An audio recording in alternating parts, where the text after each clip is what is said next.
Man.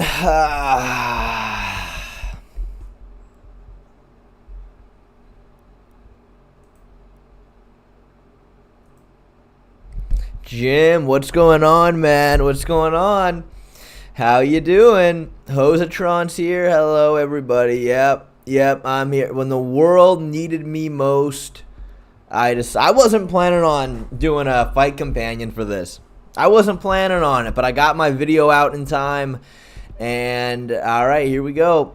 I would like to join the live stream to debate. What would you like to debate about, Soccer Man? What would you like to debate about? Look, I'm sure everybody would love to hear from you, but what do you want to debate? What do you mean what happened to my voice? Yeah, I'm sure we have a fat fucking minute until, and I'm sure we have a fat minute till the actual fight starts.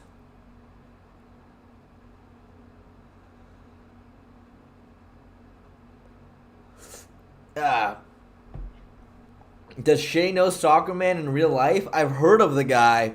He's famous in a lot of very interesting niches in the world, but you know, I've never actually met Soccer Man myself. I don't know. Soccer Man, the main event starts in 35 minutes. Jesus Christ. Soccer Man, I don't know. What do you think? Maybe we could do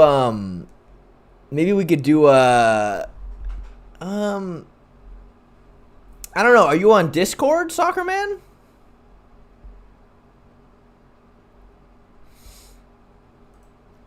I mean, if you're on Discord, we can make it work. I guess. Discord, I am. Okay, all right. Let's see.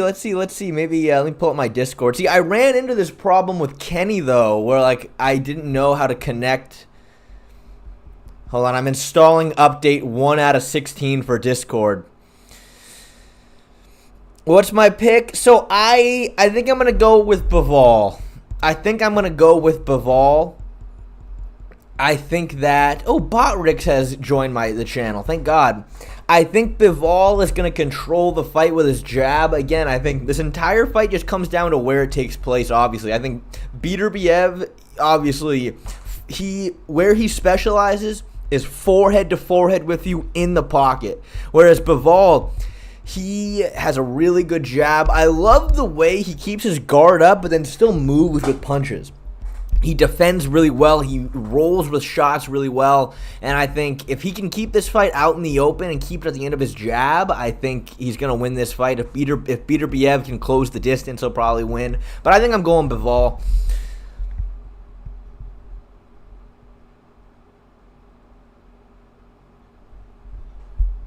Okay, Laglager, that would be all right, Laglager, that would be a good debate with bedtime. Hold on. All right, Soccer Man. I'm pulling up Discord right now. Discord is starting. Soccer Man, are you in Are you in our Discord for the channel? If not, we got to get you in there. Let's debate Belal Muhammad Shavkat. Okay, all right. What's your position, Soccer Man? Have you already watched my video?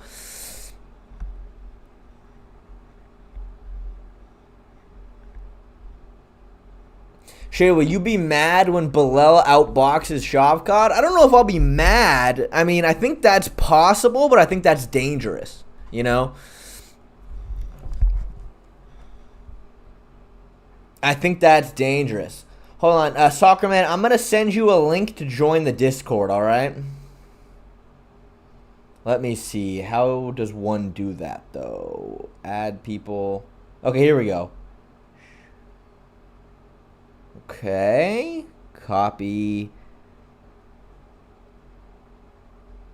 All right, Soccer Man, I sent you a link to join the Discord.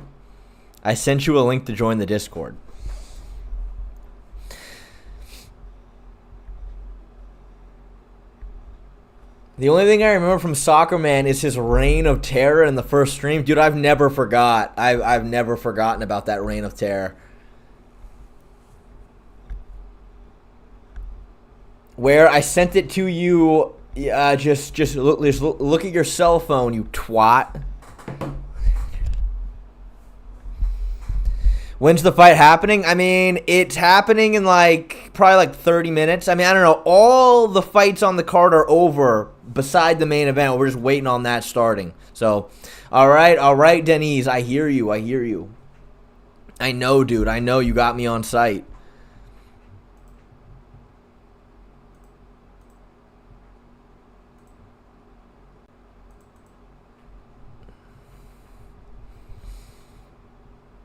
How long until the fight roughly? I don't know. We're thinking about 20 minutes, something like that. I mean, you know how boxing is. They're fucking doing all the fucking interviews and the announcers are breaking it down and it's fucking, you know.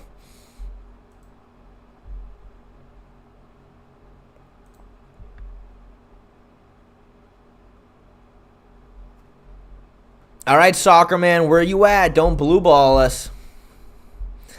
Don't blue ball us. Is Kai Asakura any good, or did Dana give him a title shot for pay-per-view numbers? Ricardo, dude, I'm glad you're asking that question because I just dropped a video where I talked about all the announcements. So there you go. I talked about Nick Diaz, Vicente Luque a little bit. I talked about Kai Asakura. And then, of course, I talked about the main event.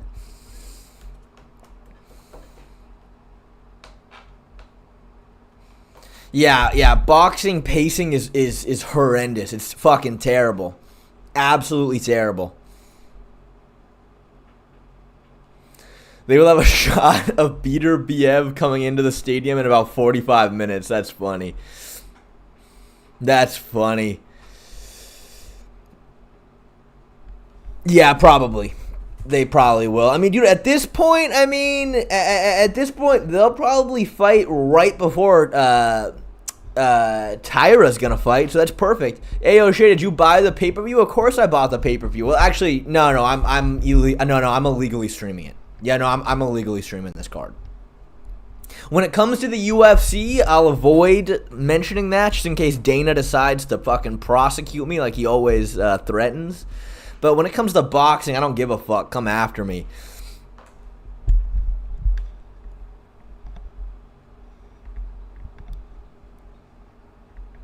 Man, soccer man pussied out of this debate, clearly.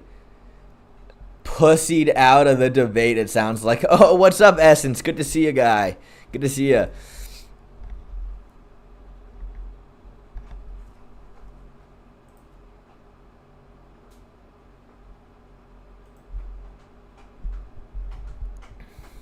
Dun dun dun. Oh, hey, Dirtle! Dude, Dirtle, I've missed you, man. How are you doing? What's going on? What is going on? Soccer man, a big duck, he is. Dude, I know, rip Joe Rogan, man. Honestly, I think Joe at this point needs to die. I think Joe needs to die, to be honest with you. I think Joe is a sad, sad shell of a man, and it's time he goes. UFC breaks are like max 15 minutes. Yeah, boxing intermissions are terrible. And I mean, and think about this, though.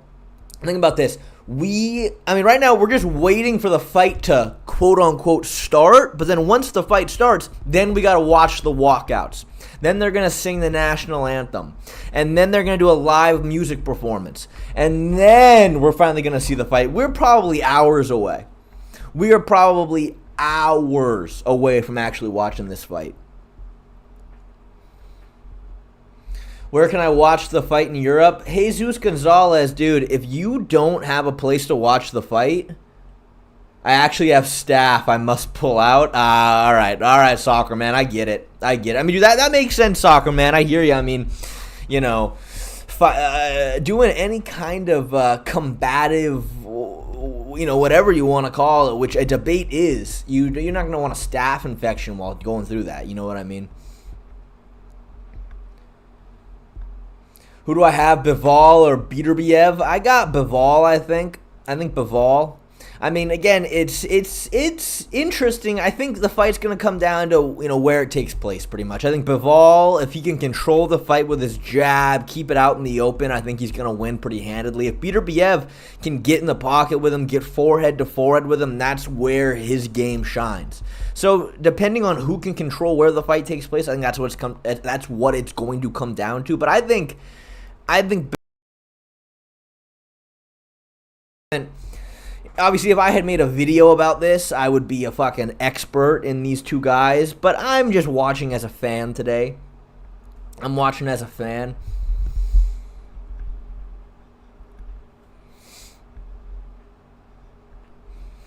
Soccer Man, who does your brother have winning this one tonight? Who does your brother have? He knows a lot more about boxing than I do, probably. They will also have an interview with 4 retired boxers no one ever heard of. Well, guys, in the meantime, while we're waiting for this fight to start, I do want to advertise. I do want to advertise that I will do anything for the right amount of money. If you want to see me put icy hot on my balls, Jim Miller loves that. Jim Miller loves when I do that. I'll do it. I'll do it. You saw Lucas's breakdown on it. It was fascinating. That's actually the last thing that I did, John477. That was the last thing that I did. No, I mean, I saw Lucas posted a breakdown for this. I saw it. I stared at it for a few seconds, and I was like, you know what?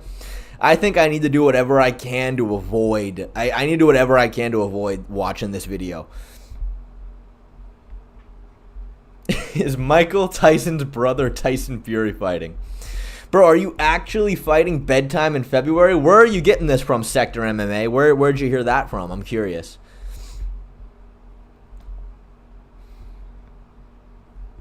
Shay, would you show me your cat if I donate? Yeah, I'll show you my cat if you donate, Jack. Of course. What? A specific cat for you.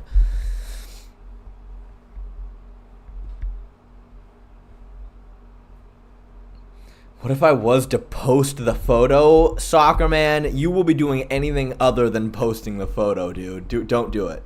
Don't do it. Don't do it. Oh, tic-tac-toe, what's going on? Good to see you. Ariel gave me the source. Well, you know, what can I say? I can neither confirm nor deny in terms of whether a contract has been signed yet, but I can confirm that negotiations did take place. A second cat fund. But you're not the guy who was asking to see the cat, were you? No, that was somebody else. Wait, let me just be safe here. Who asked me to show the cat?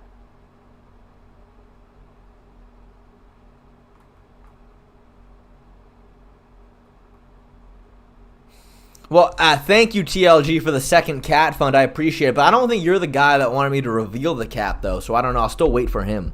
But yeah, as I was saying, negotiations with Karate Combat did take place. And again, no contract has been signed. Nothing's official. But it is looking like it's going to happen. It is looking like it's going to happen. Shavkat going to drop Bilal with a counter straight while Bilal is wading into the pocket. Well, that is my worry for Bilal. That is my worry for him. Looking at that fight. Look, I think Leon Edwards, he is a cleaner all-around kickboxer. Leon Edwards is a cleaner all-around kickboxer than Shavkat, but specifically in the pocket, Leon is not very strong. He's not a super good boxer. He really had no ability to get Bilal off of him. Whereas Shavkat, in the Joff Neal fight, dude, just fucking stood there in the pocket, landed real short, real accurate, devastating punches. Put on a green or yellow top. Okay? Squirt water through my teeth. Okay. All right, guys. Thank you for the request. I'll go do both of those.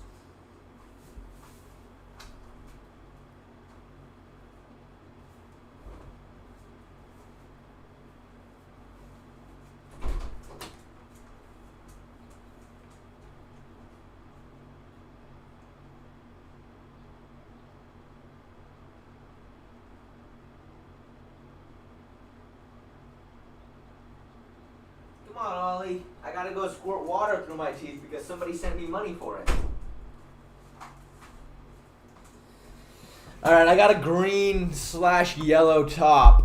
Now, let me see. I don't necessarily know how to squirt water through my teeth, but I'll give it the good old college try. Hold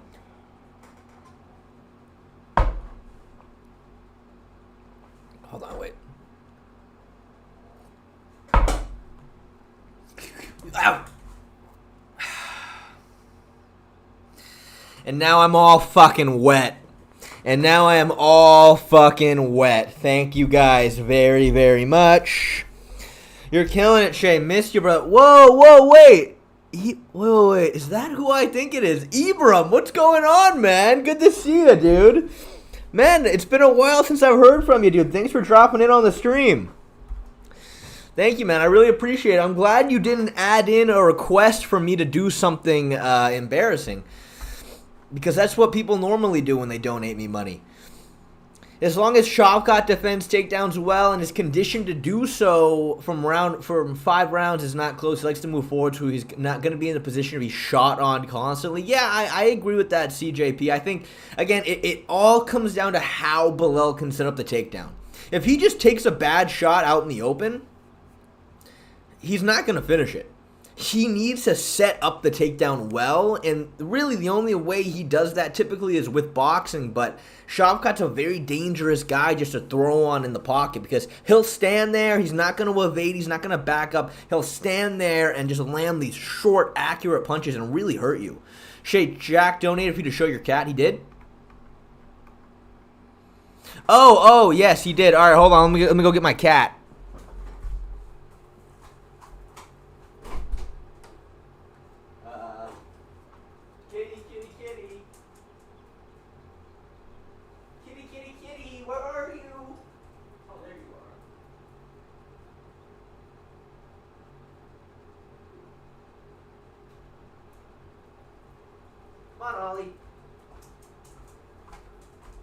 Alright, I found one. Here he is. This is Poof. This is one of my kittens. I don't know where the other 2 are, but here's one of them. This one is, he's kind of going through a bit of a teenager phase right now. He doesn't really want to, you know, he's trying to scurry away. Did Bilal win just because Leon was asleep because the fight took place at 6 a.m.? I mean, look, the fight taking place at 6 a.m. definitely didn't help Leon out.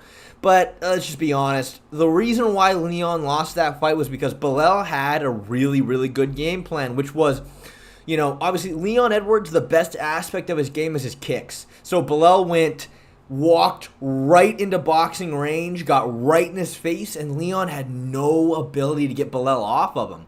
And, you know, he wasn't... if I was Leon, I'm going to try to get on my bike. Constantly circle, move, just don't get stationary. But that's exactly what Leon did. He got real stationary, started covering up. And the second you put your hands up, you're just asking to get shot on because you don't have the ability to get underhooks with your hands up. So that is why he lost that fight. That is why he lost that fight. What are your thoughts on the flyweight championship fight that was announced? Well, I'm glad you're asking that question, Ibram, because I actually just posted a video where I talked about all of the fights that Dana White just announced. So if you want a more in-depth explanation, I would look at that. Look, I think matchmaking-wise, I think it's great because what's his name? Kai Asakura, he is the definition of liking to stand in the pocket and just trade with you. He eats a lot of shots, but he fucking throws. He throws down, and of course, Pantoja just tries to bulldoze you, walks right at you face first, and he tanks a lot of punches too. So we're going to see a lot of wild exchanges. To me, though, I think Pantoja, I think he's more durable. I think he's the better grappler. I mean, I think Kai is solid everywhere, but the big problem for him is going to be the grappling. I mean, nobody can scramble and take your back in the flyweight division as good as Pantoja can. And I think Kai would have a better chance if he tried to fight, you know, try to make it more of a cleaner kickboxing match. But I don't think he's going to do that because that's just not how he fights. But, you know, I think it's good matchmaking, but I don't think he has a chance to win. That's what I think.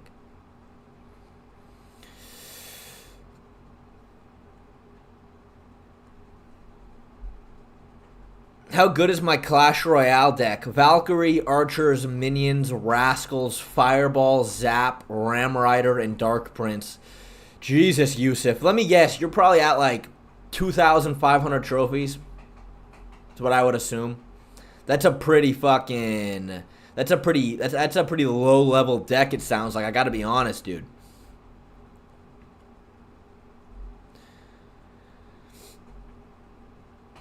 If you have to give percentage chances, what are the percentages of Ilya KOing Max? I mean, dude, honestly, my next video might, that won't be my next video, but I will be making my full Max Holloway, Ilya Topuria breakdown soon, dude. I mean, it all comes down to, can Ilya catch Max standing still?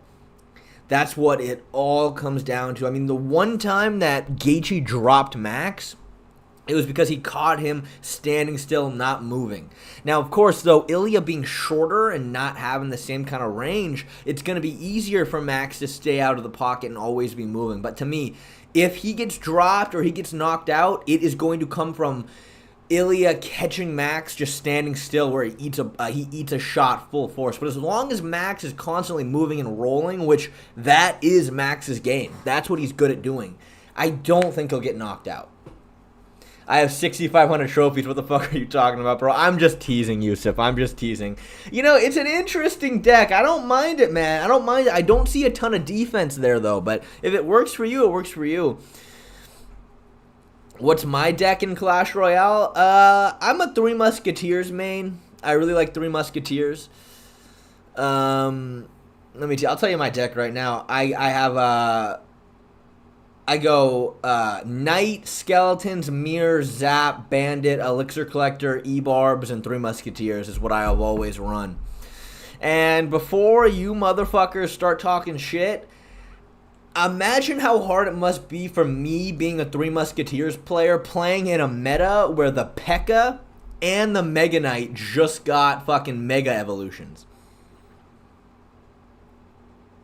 It's not easy, dude. It's not easy. The meta right now is stacked against Three Musketeer players. Three Musketeers is 100% skill. What are you talking about? And I will have you know, I am at 8,800 trophies. I'm at 8,800 trophies. So, you know, I don't want to hear it from you guys.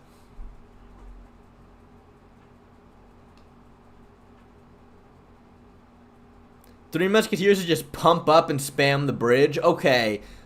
Yes, I will agree. Playing Three Musketeers is very dependent on building an elixir advantage. That I will agree. But again, dude, with the P.E.K.K.A. and the fucking Mega Knight just getting buffed with Evos makes it really difficult to be me right now. Just throwing that out there. So, you know, trust me, it's not easy out here for me. It's really hard. And I've got nothing to stop fucking balloons other than my Three Musketeers. It's not easy. Literally all you do is wait for double elixir? No, I don't, because you have to be pumping up pre-double elixir. You have to be pumping up, which is risky. You put that pump down, and all of a sudden you're at a -6 elixir advantage, dude. Oh, yes, you have Rascals. Okay, good point. Good point, Yusuf. Rascals is a pretty underrated, it is a pretty underrated defensive card. I do agree. Bro, I'm crazy for thinking that Charles will KO Chandler in the first, and then Islam will beat Armin via close decision, and then Islam versus Charles too, and somehow Charles TKOs Makhachev. I mean, yeah, you're kind of crazy, but, I mean, fuck, fingers crossed. That's what I want as well.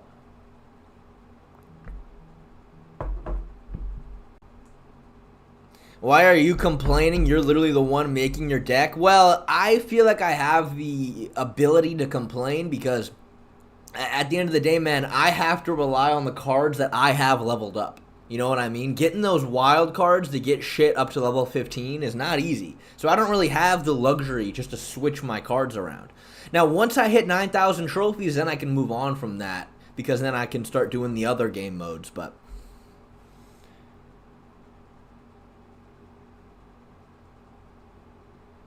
Justin wasn't even able to KO Chandler after round 1. Why would Charles? Well, again, though, man, Gaethje is not...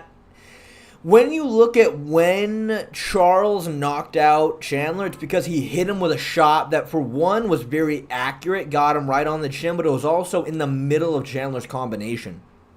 When it comes to knocking your opponent out, it's all about catching them with a shot they don't see coming. Much more so than just being powerful. Whereas Gaethje kind of loads up a lot. You know what I mean? Gaethje loads up and starts like throwing in the pocket. Guys are always bracing when they're fighting Gaethje. That's why Gaethje doesn't get the same amount of knockouts. The one time Gaethje actually caught Chandler with a decent shot he didn't see coming was that uppercut that dropped him. But for the most part, I think Charles is probably a little more accurate than Gaethje. That's what I think. Who would win in a submission grappling match, Arman or Islam? Islam is winning in a submission grappling match, no fucking question. I mean, Arman is going to have a slight advantage in pure wrestling, but Islam is the way better all-around grappler. Way better judo, way better submissions, way better jiu-jitsu, way better. Submission grappling matches, Islam all day. Can you tell us your best lifts/movements for fighting, such as bench, deadlift, squat?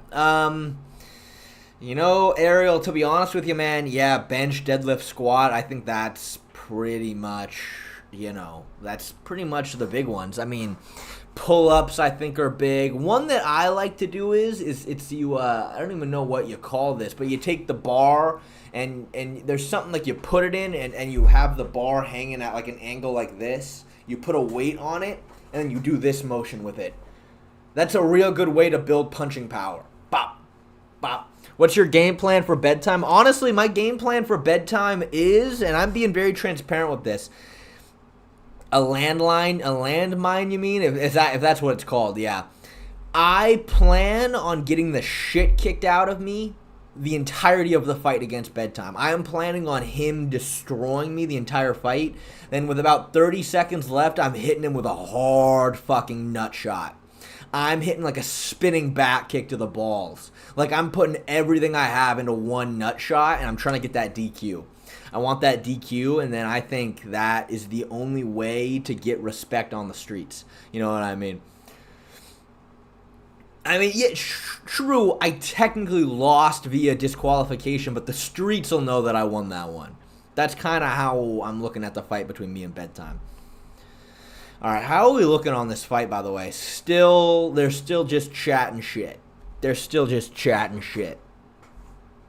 Bedtime also said Islam is a better wrestler than Arman. Yeah, I mean, it's different. It's different kinds of wrestling. I disagree with that.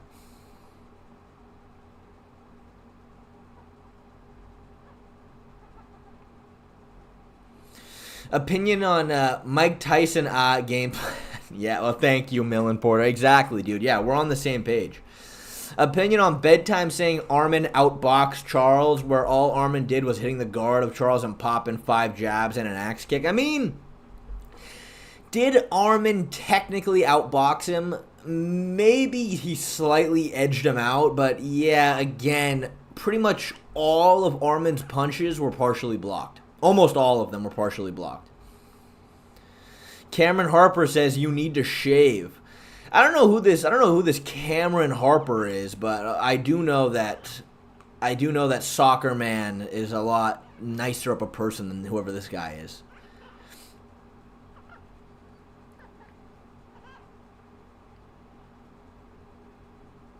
You need to go bald. I wouldn't look good bald.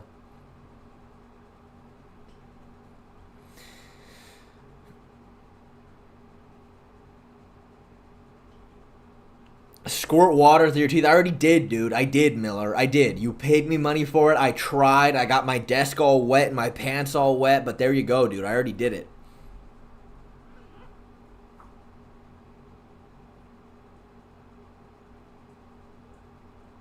If you guys actually do fight by the grace of God and you KO'd him stiff, would you never let him hear the end of it? I mean, Ariel, here's what I will say, Ariel. Here's what I will say. I don't think our fight needs to happen by the grace of God. I think, like, legitimately, as I've said, we both spoke to Karate Combat, and as we stand right now, the fight is happening. As we stand right now. Again, no contract is signed, but I don't think we need the grace of God. If I knocked out bedtime, would I ever let him hear the end of it? I think if I knocked out bedtime, I myself would be severely disappointed. I would be severely disappointed. I think a knockout is only disappointing for me. I think I need something a little more pizzazz. You know what I mean? I want something a little more special. I want to pull out some Aikido. I want to hit him with some Vulcan nerve pinches. I want to hit him with something that's going to shut his nervous system off. You know what I mean? A knockout, right? Like, you see knockouts all the time, right? But I'm telling you, dude, people aren't ready for Aikido.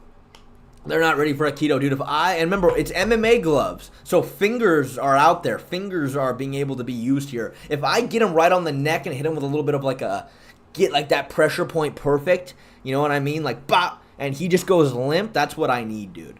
That's what I need. I can still make that diss track, bro. Just saying. We are going to need a diss track. We are going to need a diss track. Bro's using self-defense class techniques. No, I am not. No, I am not.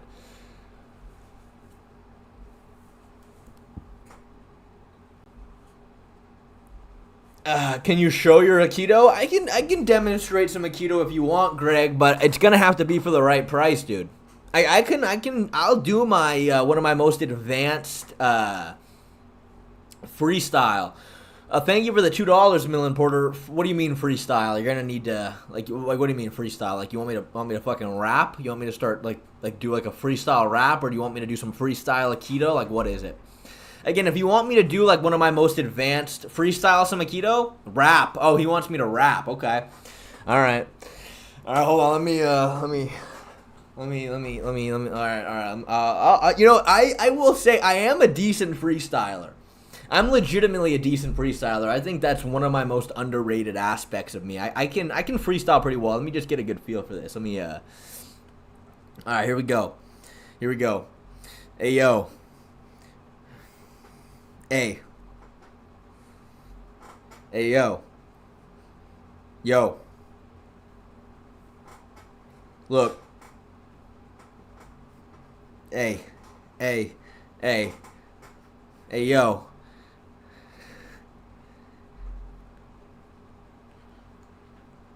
Look.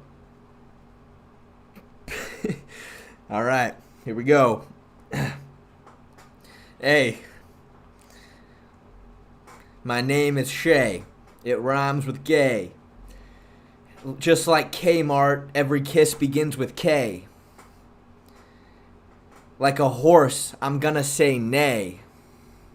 And then I'm gonna eat some hay. Okay, all right, I'm gonna stop freestyling. All right, there you go, though. I'm telling you guys, dude, I'm not bad. That wasn't bad. I know, I kind of killed that, but there you go. All right, is it starting? I heard. No, it's not starting. A bunch of fucking dudes in fucking Saudi gear are starting to do their fucking thick of it. No, it is not. No, that was way better than thick of it. You shut the fuck up. My name is Shay. I'm very gay. Once I'm done with bedtime, he will call me Bay. He's not bad. He's terrible. I disagree, man. I completely disagree with that.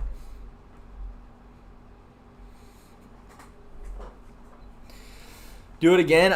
I'll do it again for the right price. Now, if you guys want to see me do one of my most advanced Aikido forms, just donate a quick $2, and I got you. I'll show it to you guys. I know, this is fucking ridiculous. When is this fight gonna start? Sing Thick of It? Dude, that song is fucking terrible. That song is horrible. And the way KSI's reaction to all of it has been horrendous.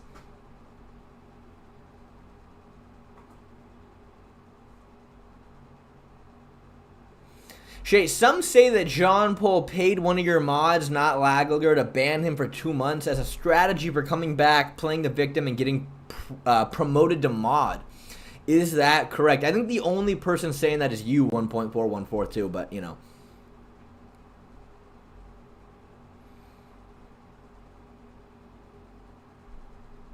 I am thou Shay. I am here today, and once I make you lay, I will have a prey, okay? Hey, gay. It's a good attempt, Cameron Harper, but I think I think you got to keep the rapping to me, man. Why are you asking for money? Are you broke?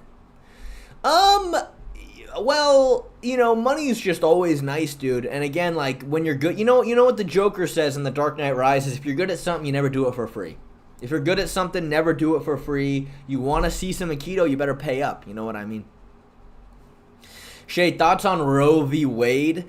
You know, it's a good question, Roe v. Wade. I mean, look, I know some people think it's an overreach because the Supreme Court set Roe v. Wade as a precedent and then they went back and changed it. But at the same time, right, what the decision that the Supreme Court came to was that because you have the right to privacy, then you have the right to abortion. And as someone who, frankly, me personally, I love abortion. I love it. Like, I'm all for aborting things. But that doesn't really make any sense. Like, how, like, nowhere in the that's the Supreme Court's job, is they take what our Constitution says, and then they take social issues, and they go, okay, is anywhere in our Constitution, does it prove that this social issue is an unalienable right? I think abortion is way too specific. So they decided to make it up to the states, and I think that's all right. Again, I love abortion. I'm all for abortion myself, but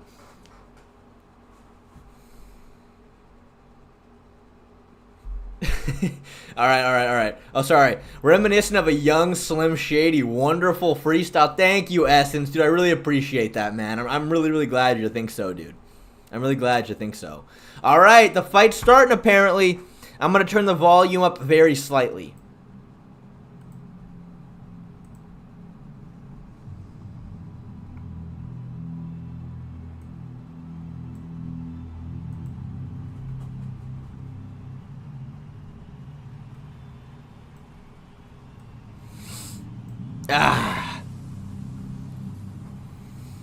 I was aborted. Were you aborted, Jim? That's rough, dude. That is rough.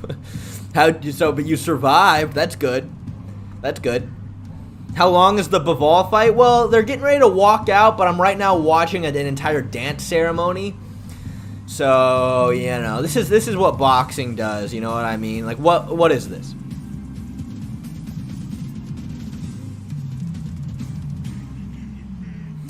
Did I just hear a decent political dissertation from Shay? He cited Scalius's position. I have no fucking idea what any of that meant, but yeah, you know, like I said, abortion I know all about, dude. I genuinely love abortion.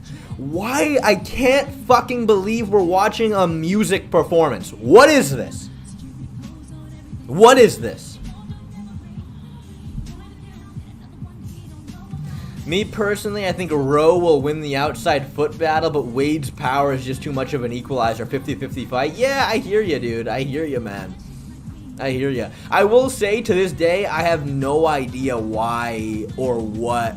Oh, hey, by the way, Slim MMA, I've got a fucking bone to pick with you, dude. Slim, you posted a video titled MMA YouTube Reacts to Alex Pereira KOing Roundtree. Why was I not on there? You put MMA Joey on there, but you didn't put me on there. That's kind of fucking... That's got to be anti-Semitic. That's got to be anti-Semitic, because I am a deeply Jewish man, and you decided that I just didn't deserve to be on there. It's anti-Semitism is what you're doing. Right, Slim MMA? That's exactly what you're doing. I know, he's anti-Semitic, but he's pro-fat people. Like, what the fuck are you talking about? When does it start? Any second now, but I'm watching a music performance from somebody I've never heard of, and a bunch of people are dressed in orange, and they're fucking... Kiss, Mary Kill, Rogan, Anik, DC. I'm gonna fucking murder Daniel Cormier, and not only am I gonna murder Daniel Cormier, but I'm gonna torture him first. Dude, you're like 5% Jewish. Okay, first of all, Ancestry.com, which is who gave me my blood test results, they can be off by 3%, right? So that means they said I'm 5% Jewish, but that can easily mean I'm 8% Jewish. Round that up to 10. 10 is essentially, you know, around, you know, I would say I'm about 10% Jewish. I would say I'm about 10% Jewish. So, but besides, that doesn't even, like, no matter what my blood is, it's all about more so how I identify. And again, my ancestors walked through a split Red Sea. So, don't come at me with how much Jewish I am. My people watched that lamp burn for like 8 days, and it was only supposed to burn for like 2. So there you go. Sorry, let me turn that down. My bad. Let me turn down the concert.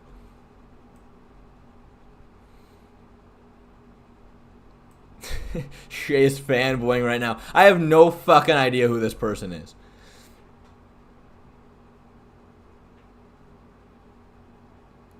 Ain't you British? I mean, look at your teeth, you know? I don't know, man. I think British people have fucked up teeth. I just don't have any teeth.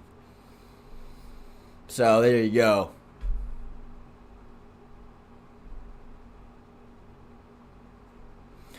If you were in charge of the UFC, what changes would you make in terms of the rankings, fighter pay, title fights, etc.?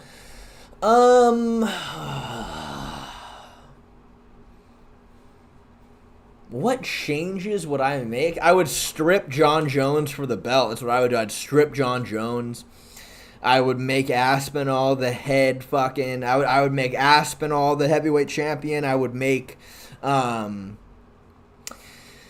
I would replace the ring girls with fucking... What would I replace the... I mean, I would do a lot of cool things. I'd have Batista fight Pereira. There you go.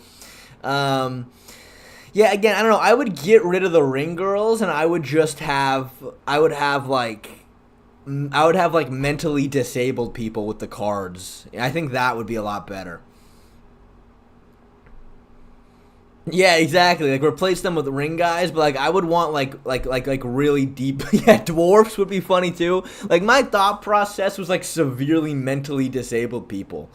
I just think that would be a lot more wholesome. I think that would be way more wholesome. Diversity hiring. That's my thing, is diversity hiring. I want to make it a bit more open. You know what I want? I want to make it a bit more wholesome. That's my thing.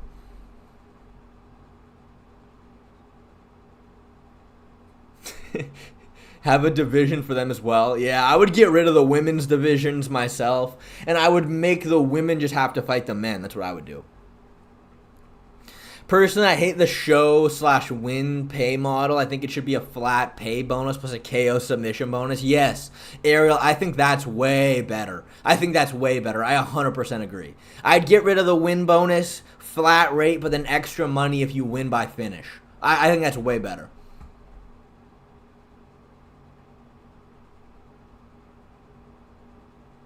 Grasso versus Asakura. Yeah, exactly. Shay, you constantly complain about the main UFC announcers. Who would be your selection to be in those 3 spots? Anik is fine, but I would much prefer Laura Sanko, and I would much prefer someone like Paul Felder. Honestly. Now, I know some people have had some complaints about Sanko recently, but everything I've heard from her has been way better than fucking dumbass Daniel Cormier. Make Uriah shake his chin as the ring guy. Look, man, you know, I know some people have a problem with Sanko. My issue with someone like Daniel Cormier and Joe Rogan is they do no work, no preparation for any of the cards they commentate. They don't do any preparation for it. They walk in, they sit their fat asses down, and they just chat shit. Sanko... What made me respect Sanko is that a buddy of mine, Blake Builder, was fighting, a guy I trained with, and he is like one of the early prelims at the time, and she actually talked about some of the stuff that he posted on his Instagram, and I was like, damn, Sanko actually did research. I really respect it.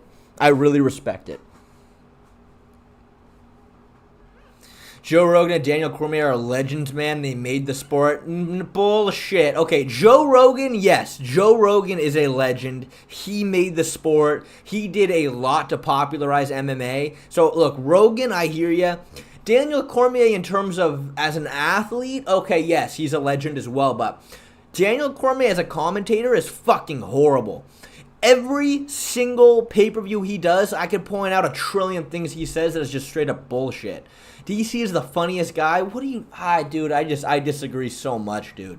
I disagree so much. I think neither of them do... Like, Daniel Cormier does not do a second of preparation for any of his fucking pay-per-views. He doesn't do a second of it.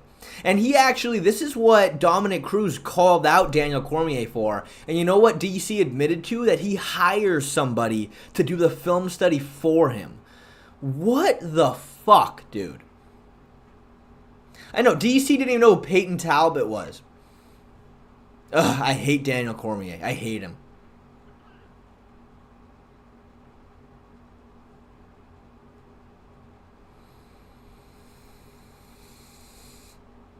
Yeah, exactly, John 477. That's my thing, is that I think Daniel Cormier is so fucking lazy. That's what I think. I think he's very lazy.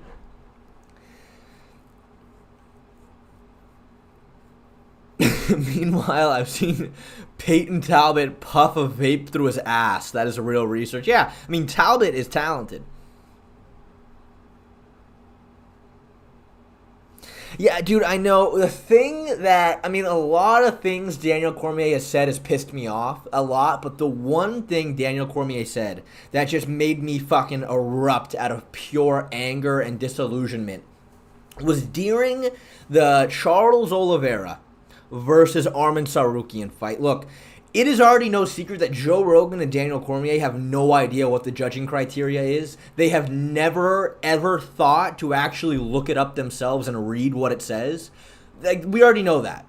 But during that fight, during round 3, Daniel Cormier goes, look, it could be 1-1 depending on how much you value submissions. But if not, this could be 2-0 to Arman.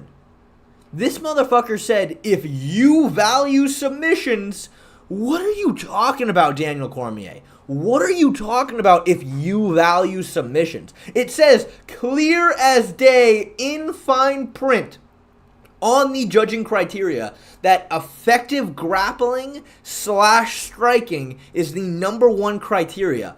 And the biggest part of effective grappling is submission attempts. But Daniel Cormier, who gets paid a lot of money from the UFC, who is their main commentator, legitimately has never thought to Google it. It's not fucking hard. You Google MMA scoring criteria and you just read what it says, but he's never done it. Yet he gets paid a ridiculous amount of money. He commentates. He influences public opinion a lot by being a commentator, and he just doesn't even know what the criteria is. He doesn't understand it. Well, if you value submissions... Oh, John, dude, I have dreams of running into Daniel Cormier. I would be a lot more mean to Daniel Cormier than how I'm even acting right now. And if Daniel Cormier wants to beat me up, well, that sounds like a great lawsuit on my hand. That's all I'm going to say, man. Ugh, I can't fucking stand it. And then, of course, you got Joe Rogan going, man, this round is so tough to score. This guy dropped that guy, but now look at all of this control time. I mean, it's so subjective. I'm like, Joe, you gotta read it. You just read the criteria. It's not subjective. Don't even get me started with this, dude. I can't. It makes my fucking blood boil. It makes my fucking blood boil, dude. This topic, I just can't. It gets me going, dude. I can't do it.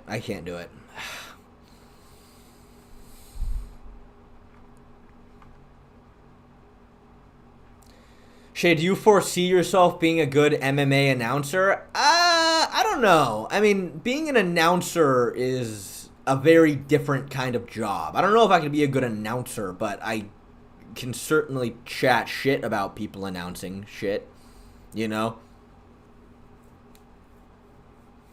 Johnny, I gotta save $10 on the next pay-per-view. Meanwhile, I'm saving $80 on the next pay-per-view. I mean, I don't know, man. Imagine they made the pay-per-views $20 a pop. I think they would sell a hell of a lot more.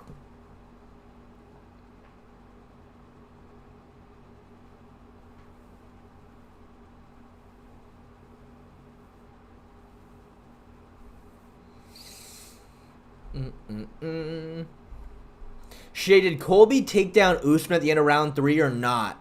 Who's right, DC or the UFC statistics? I mean, again, it's tough because like the way you score a takedown in traditional wrestling is different than how I guess you would score a takedown in MMA. I mean, that is one area in the UFC that is very subjective, that it's difficult to call on. Like a good example of this is MVP versus Ian Gary. At the end of round 3, Ian Gary kind of was on MVP's back standing, but MVP was tripoding forward, so Ian Gary was just hanging on for dear life. But Ian Gary did not have both of his hooks in. He only had one hook in. And according to like traditional jiu-jitsu, you need both hooks in to have a back take.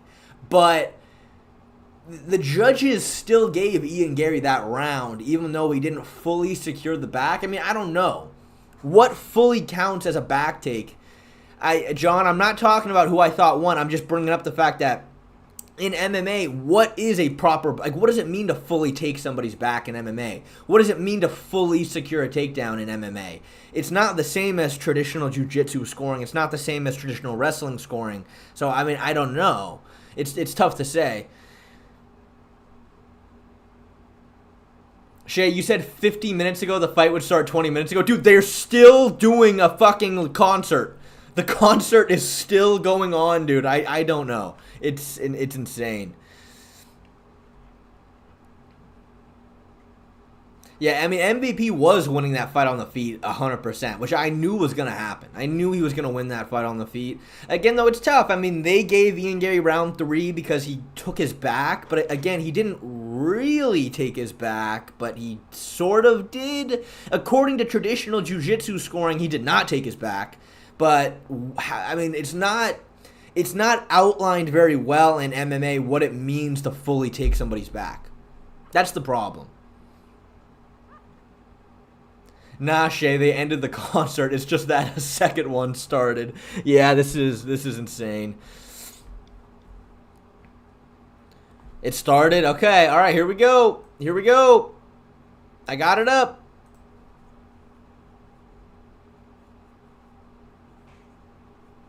Khamzat versus Whitaker. Can you describe how it goes from the walkouts to the finish? Well, I mean, again, the problem with predicting a Khamzat fight is the question is like, is he just going to sprint at you as hard as he can as soon as the fight starts? I mean, is the bell going to ring and Khamzat's just going to fucking sprint at Whitaker? If he does that, I don't think he's going to win. Though Khamzat has come out and said he's making a lot of changes to this fight camp. He's trying to work on cardio. He's trying to work on better game plans. He's trying to not overtrain and not injure himself like he had done in the past. So it's a big question mark. I really don't know. This fight's going to be very telling because we're expecting to see an evolved version of Khamzat. So it's going to be, you know, again, I think my next video will probably be a breakdown for Khamzat Whitaker. That'll probably be my next video.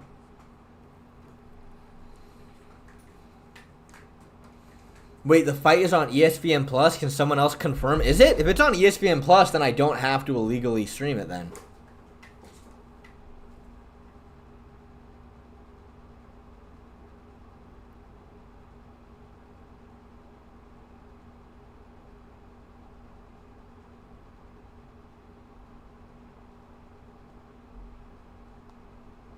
Let me see. ESPN Plus.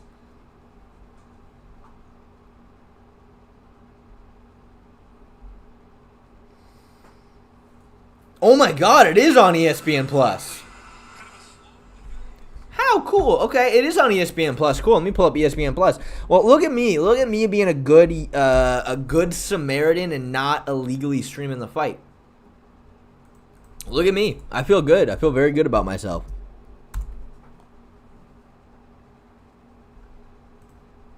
But watch my legal stream, like, just be shit. And if it does, I'm going back to where I was watching it before. I mean, I wouldn't be surprised. It's happened to me a lot.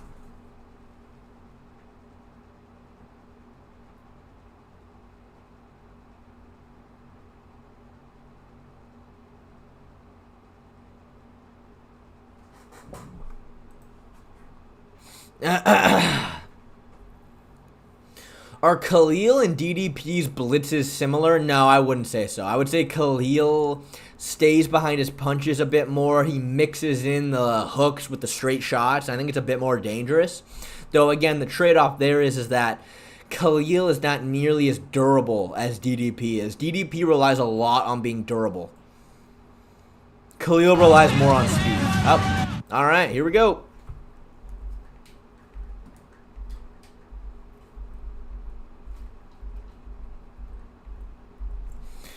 Look at me, I'm watching the fight on ESPN Plus. I feel very good about myself.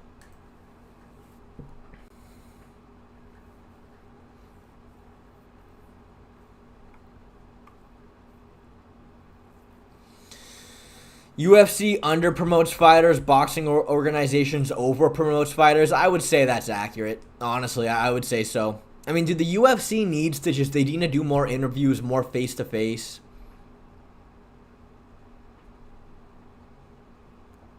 Shay, I think Aspinall smokes Gain on the feet. What do you think? If you ban, if Gon finishes Gain and gets him, of course, I think Aspinall just KOs him. It's tough to say, man. I mean, you know what? Yeah, honestly, I might agree with you. Again, I haven't really looked at that fight super in depth, but I agree. I think he potentially can. Again, I mean, Gon is real fast. He's real light on his feet. He's good at moving on the outside, and that's going to be the key. You can't get caught standing still against Aspinall. That's what it all comes down to. But Aspinall is just going to be so much faster. And again, Aspinall can end the fight with one shot. Gon, I don't think Gon can. You know, I might agree with you, dude. To be honest with you. Who you got? Bivol versus Arter. I think I got Bivol, but, you know, I don't know. I haven't put in a ton of thought into this matchup, but I think Bivol is probably much more likely to control him with the jabs, keep the fight out in range. Because, again, it's all about avoiding the pocket with Beterbiev. That's what it's all about.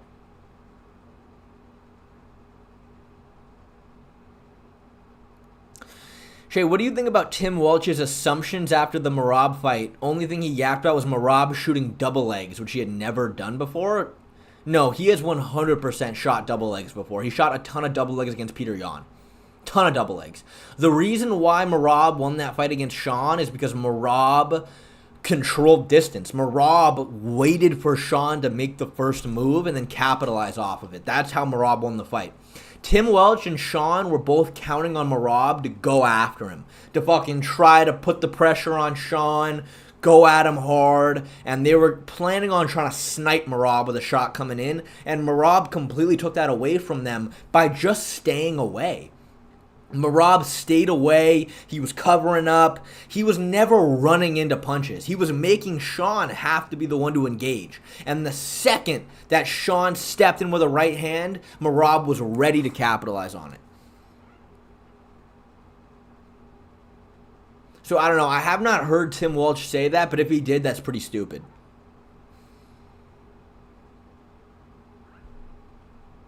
Yeah, 100% Jim Hendricks, 100%. Merab's team completely out game plan Sean. 100%. Dude, I've answered the question of who I got between Bivol and Beterbiev like 1,000 fucking times. Nah, they're walking out. Bivol is walking out right now. Bivol is walking out right now.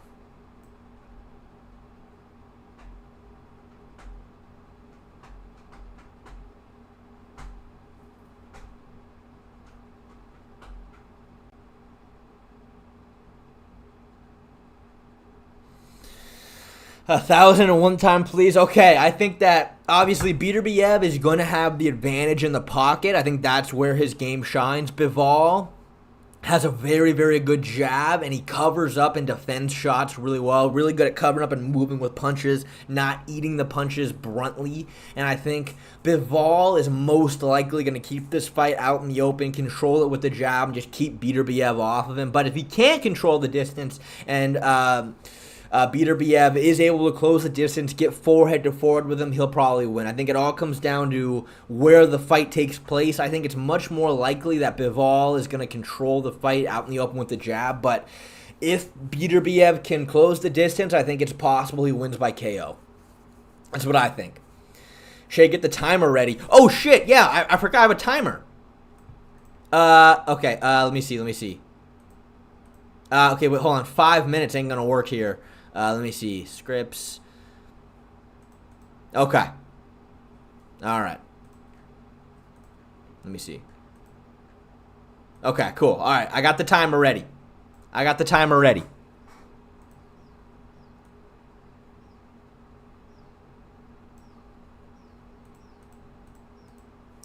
I'm ready. I'm ready with the timer. Here we go. Now it's time for them to do all the announcements. It's time for the national anthem. We're gonna be here a while. We're gonna be here a while.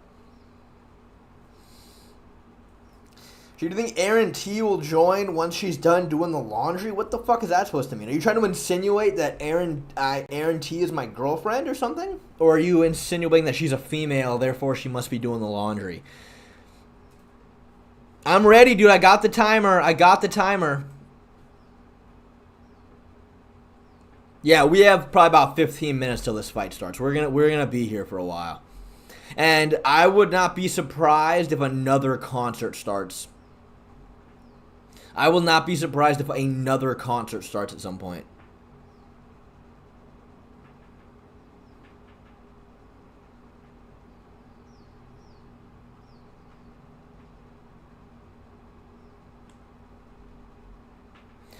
Which MMA fighter do you think would do well against high-level boxers in boxing? I mean, Ilia Topuria.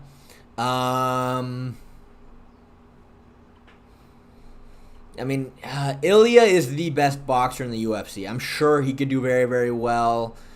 I mean, I don't even like... you're tempted to say guys like Dustin Poirier, but even then, I feel like he's just too hittable. Maybe Sean Strickland, maybe, potentially. Again, though, his offensive... the thing is, though, Sean Strickland's game works so well in MMA, but I don't know in a pure boxing ring. I mean, again, Sean Strickland is just so good at not getting hit, but I don't know if it translates the same well in a pure boxing match, to be honest with you. Like, I think the fact that Sean Strickland's game works so well is that a lot of MMA fighters aren't great boxers, you know? So, I mean, really, yeah, Ilia probably could. I'm sure Tom Aspinall, via just pure speed and athleticism and power, could do well as a boxer, but I mean, I don't think Tom is Tom was a main sparring partner for Tyson Fury. You know what I mean? I don't know, Jim. I mean, I don't know. Volk, I don't think so. Aldo, I don't think so. I mean, dude, Aldo had a pretty close boxing match against Jeremy Stevens, dude. So, I don't know. I know, Eminem is about to jump out of the roof and start doing an hour-long concert. I know. What do you think about Bilal versus Shavkat? Dark Sky, dude, perfect timing. I just dropped a video like 30 minutes ago about that fucking matchup. So there you go.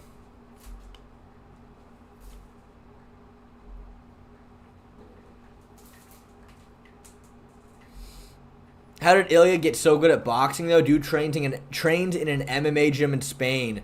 Yeah, I know. It's interesting. I don't know a lot about Ilia's, how he trained, his team, his camp. I don't know a lot about it, but he certainly has fucking really got good at boxing, hasn't he?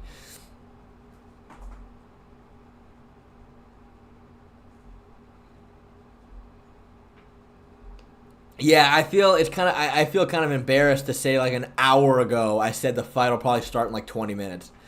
This is crazy. That's crazy. They're finally introducing it. But hold on, the national anthem has not happened yet, guys. The national anthem has not happened yet. Ilia started in Greco-Roman wrestling, right? Yes, as far as I know. How much do I need to donate to be in your corner for the bedtime fight? That's a good question, Jim Hendricks. I don't know, man. Again, I don't even know exactly where the bedtime fight's going to happen. Initially, it was going to be in Abu Dhabi, but I don't know where they're going to... Because we're not going to be fighting on the Abu Dhabi card anymore, so I don't know where it's even going to be. So that's a big question mark.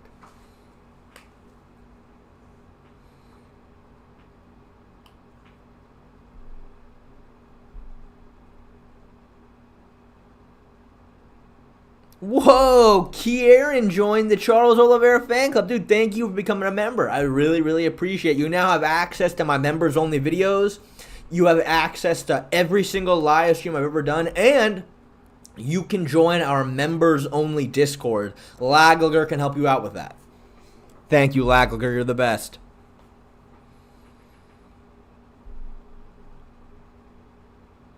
Yeah, I know, this is fucking insane. This is absolutely fucking insane. Okay, here they are. They're facing off. Here is going to be good. Everything on the white letters here is good. You got my instructions in the back. Protect yourselves at all times. Listen to my commands. Touch them up. Let me turn down my desktop audio so you guys aren't getting blasted by that sound. All right, here we go. Here we go. Here we go.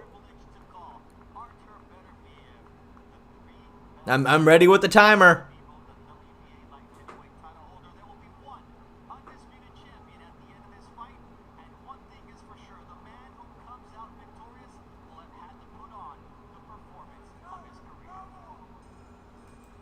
There we go. Here we go. Oh, my cat's here. There goes Bivol using his jab. Using his jab to kind of control. Nice. Good jab. Bivol's landing the jab well. Hi, kitty.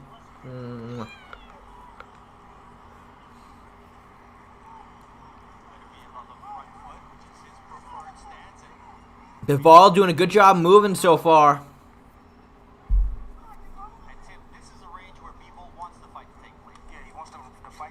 Yeah, right here. I mean, this is the range where Bivol wants this fight to be. If he can keep the fight here, I think he's winning it, no question.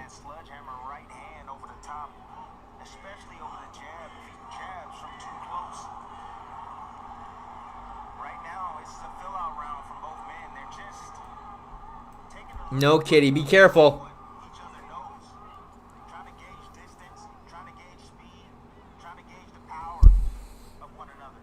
Yeah, this is definitely a bit of a feeler round. They're not really doing too much here. But again, Bivol, he's dominating this fight out in the open, using the jab.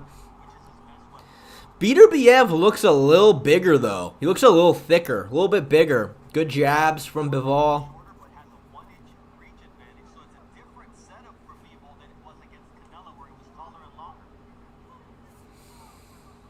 Bivol's keeping up that high guard, which I think is smart because you got to be ready for that fucking right hand of Beterbiev.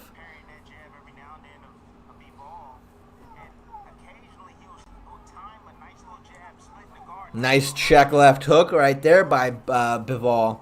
More jabs, more jabs. I mean, the #1 punch to pair with a good jab is that lead left hook. That's what Alex Pereira does so well.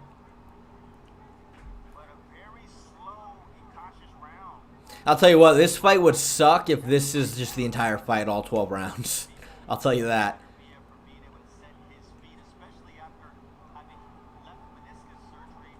Ooh, good right hand by Bivol. Really good right hand. More good jabs, right hand to the body.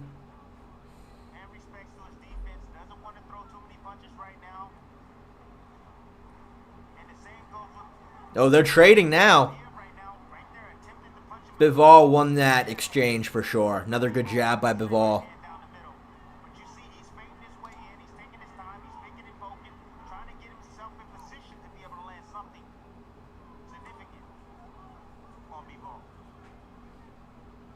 Bivol wants that lead left hook upstairs. You can tell because he keeps jabbing to the body. There we go. Beterbiev landing some shots. No, another good jab, though. Bivol's got such a fucking good jab.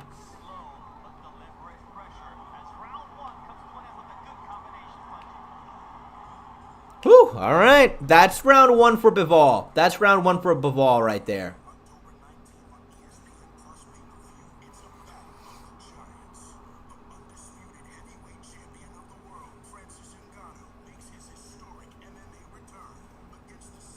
This feels like Volk versus Topuria. It looks like Beterbiev is downloading info to eventually clip him. I mean, potentially. I'll tell you what, though. Ilya threw a lot more, though, round 1. He threw a lot more. Whew. Yeah, Bivol's doing his game. If Bivol keeps the fight here, then that's game over pretty much for him. I mean, he's going to win this fight, but Beterbiev should be trying to close the distance a lot more.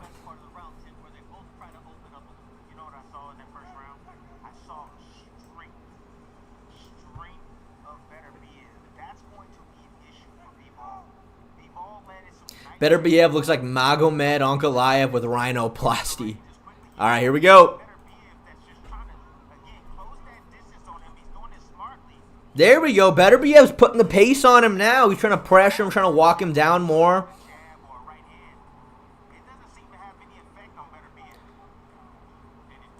Still landing that jab, though. Still landing that jab.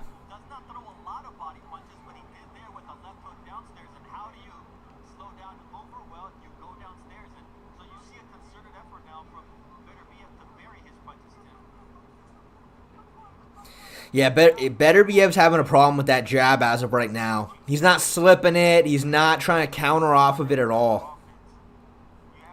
We'll see, though. We'll see. There's still a lot of fight to go.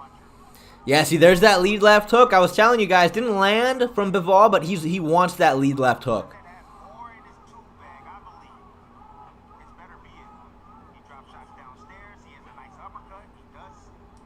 There we go. Now he's throwing. Now Bivol is really opening up.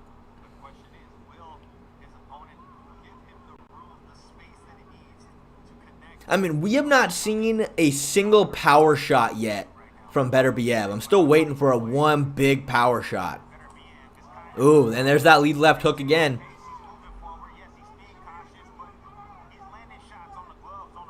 Not Miller. I get it, dude. I get it.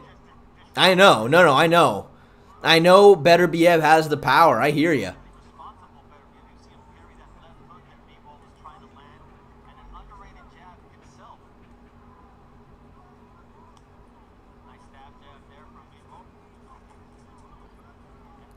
I mean, it's clear Bivol is very respecting of Beterbiev's power. Very respecting.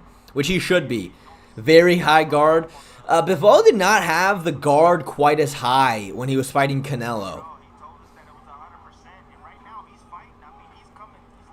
Another good jab by Bivol.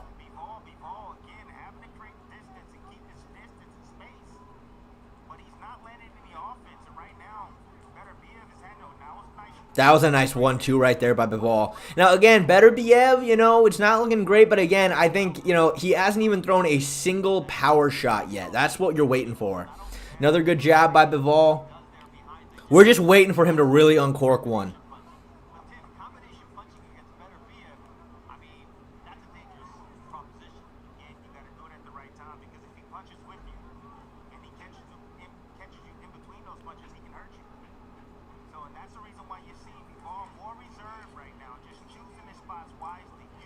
Beterbiev, though, is starting to walk him down. He's starting to corner him. That's very, very scary for Bivol. That's very scary. That was a good left hook by Beterbiev at the very end there. Did you guys see that? That was a good left hook. Again, though, Bivol is up 2-0, but I don't know. I know that probably doesn't mean too much, but he's up so far 2-0. We have not seen a single power shot from Beterbiev yet, though. Get your tooth back, then talk. All right, collections for fun. Let's be nice, man. Bivol, yeah, he does look a little scared. He does look a little scared. Do you think he will knock him out? I mean, there were some. I'm not seeing a ton of openings that Bivol is leaving open yet, but I mean, we'll see.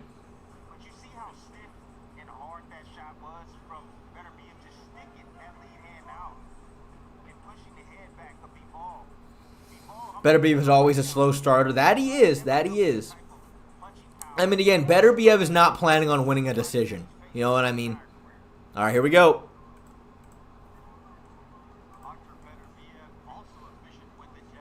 Again, though, here he goes. Beterbiev's going. He's walking forward. Yeah, he's starting to throw a lot more. There you go. That was the first power shot I had seen from Beterbiev. I mean, Bivol wasn't there for it, but that was the first power shot I saw. Dude, I just can't stop thinking how fucking cut Beterbiev is. Look at his fucking back muscles, dude. You would think that this pace would favor Bivol, but right now I just feel like it's favoring Beterbiev. He's a lot more methodical and smarter than I'm telling you than Bivol expected. Bivol is extremely cautious, and it just seems like his punches are just lazy and lethargic. You know what's crazy? I mean, Bivol, his shots, like his jabs, they don't seem to be hurting Beterbiev at all. Like, it's not really keeping him off. You know, it's not like Beterbiev is walking right through his jabs. That's the crazy part.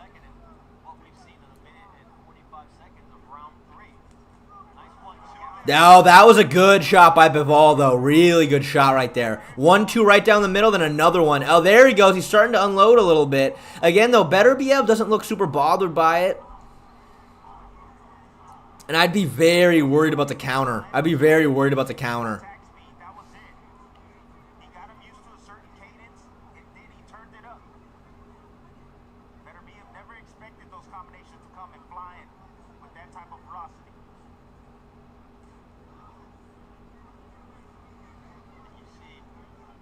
Beterbiev's doing a real good job walking him down, cutting him off. Bivol's trying to circle, but he's getting kind of stuck up against the ropes here. There we go. That was a good shot. Oh, that was another good shot. See, this is where it gets scary when Beterbiev starts walking him down like this. That's where it gets scary. It doesn't seem like, oh, nice shot by Bivol, but that was dangerous. Oh, they're starting to trade. Oh, good shot by Beterbiev. This is bad. This is not where Bivol wants to be. This is not where Bivol wants to be.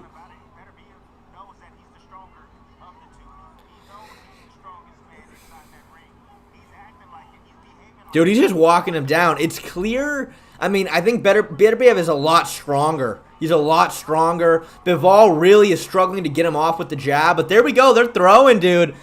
They're throwing.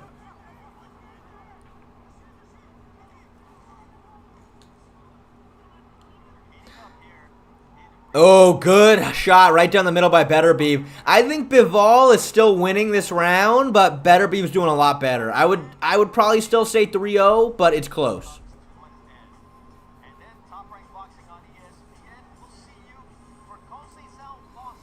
I don't know. I think you could say that that's 2-1, but I think Bivol was landing there as well. I think Bivol is still winning. I think that might be 3-0, but Beterbiev is getting better.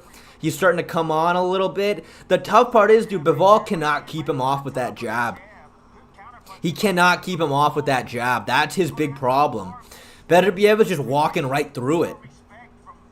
I mean, look at that, dude. That was a clean right hand by Bivol. Real clean right hand off the jab, but Beterbiev walked right through it.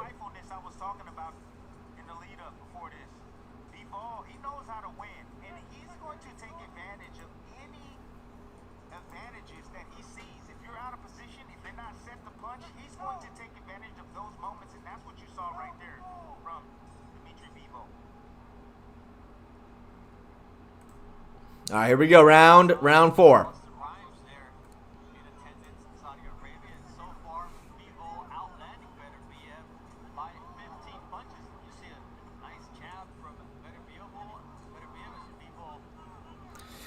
This is where it starts getting real scary because you can tell Beterbiev is starting to fight now. Cutting him off, getting him up to the ropes.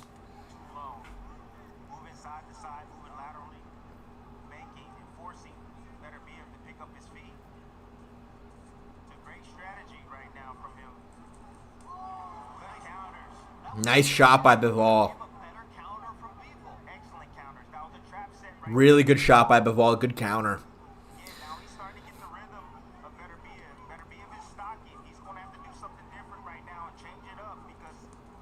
Bivol, you know what? Honestly, he's staying very defensively sound. None of Beterbiev's shots are landing clean. Bivol's landing the combinations. You could tell Bivol is starting to loosen up a little bit. He's starting to let his hands drop a little bit more while moving. He doesn't seem as petrified as the power. I mean, Bivol is clearly landing way more.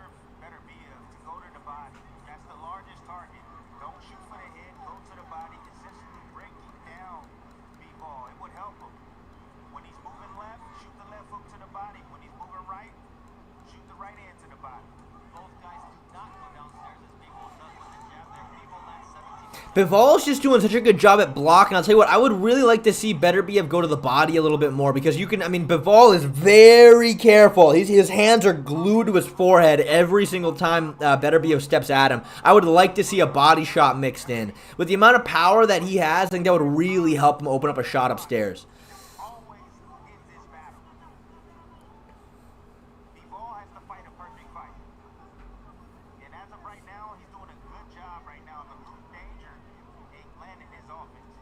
Nice. That was a good counter over the top. Countered right over the jab, Beterbiev did. Previous punches he's landed all fight. Another good jab, though, by Bivol. He's just outlanding him. See, right there, I'd rip to the body. Jab upstairs with that same hand jab to the, or left hook to the body. Bop, bop. That's what I would be going for. Because Bivol is so worried about the power coming upstairs. He's bracing, covering up so well. You rip him once to the body well, that's when you start getting in their heads. That's when you start getting in their heads. That's when he starts getting real worried about what shots are coming, and that's how you set him up. But Beterbiev is just headhunting right now. But he said, no, he saw it. Bivol. There we go. That was a body shot. That was a body shot by Beterbiev. Right now it's Beterbiev. There we go. Now he's landing. Now he's landing. I don't know, though, man. I'd still... I don't know. I don't know if he did enough to win the round right there. It's kind of tough to say. That's kind of tough to say. I mean, Bivol was still outlanding him that whole time. Sublime ring generalship of Dmitry Bivol against the marauding pressure and power of Artur Beterbiev. So far, Beterbiev hasn't been able to land. I don't know. I just think that nobody can outbox Bivol. Kind of walking him down is useless. Bivol, in my opinion, is the best jab. I would say that's true. Watch the fight, mate, instead of chat. Are you talking to me, Lagler? I'm not. I have not looked at the chat, dude. You see Beterbiev lunging forward, shooting that jab at that mid-range. Here it is again from a different angle. Yeah, I would say that's 4-0. I would say that's 4-0. I mean, Beterbiev, he's doing a bit better every single round, but not you. Okay, I was going to say.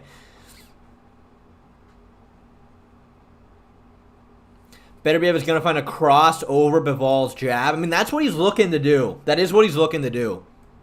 All right, here we go. Round 5. Again, I would just really like to see more body shots from Beterbiev. He threw one towards the end of that last round.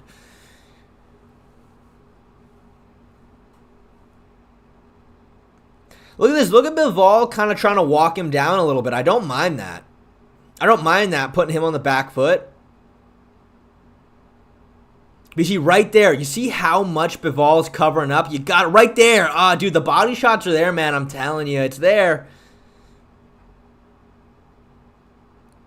Ring generalship over total strikes in boxing. Ooh, nice right hand over Bivol. Is that true? I don't know about that.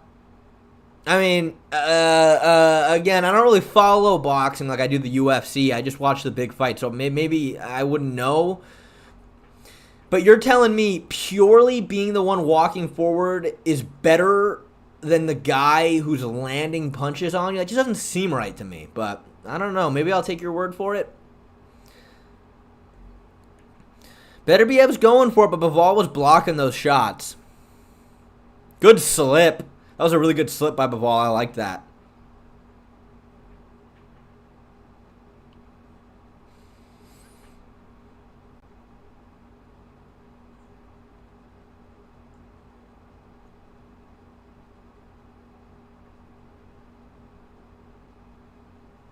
Yeah,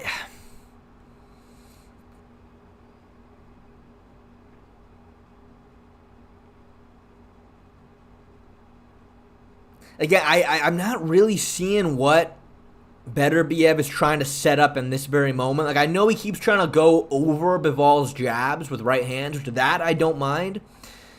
But, like, that right there, like, kind of a short lead left hook to a right hand, like, he's just, like, he's not, like, you see you're punching into his gloves right now. I want to see him set this up a little bit better.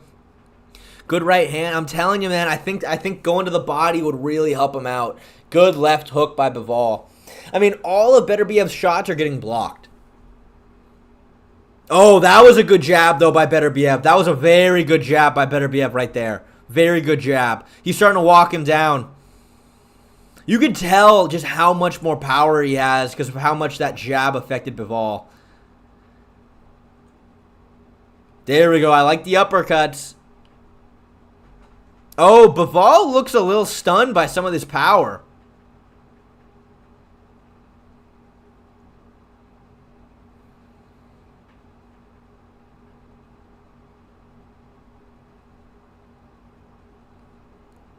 So far, Beterbiev has taken this round, I would say. Oh! Oh! Wow, that was interesting. I didn't see what quite landed there at the very end, but it looked like Bivol got stunned. I didn't see what landed there, though. You should make a second channel like Flukas did about boxing. Did he actually do that? I think it was a drag. It might have been, but I think Bivol... Oh, another good... Was that this round? It was a good shot. But yeah, I would say Beterbiev probably took that last round. I would say 4-1. I would say 4-1. Nothing landed. He was off balance. Okay. All right. I couldn't really tell, but I would say Beterbiev took that last round. I would say, yeah, 4-1. I agree with the 4-1. 3-2 is plausible, but yeah, I would say 4-1 is more likely.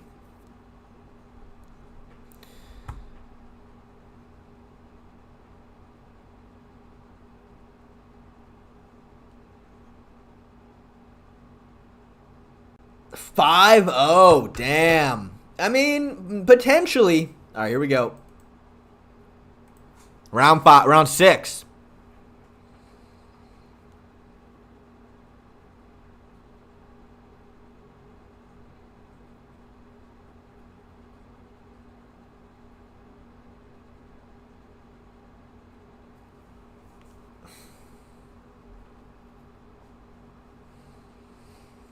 There we go. There was a right hand by Beterbiev, but again, I'm just not... There we go. Look at that body shot. I'm telling you, he needs more of those. That was a very good body shot.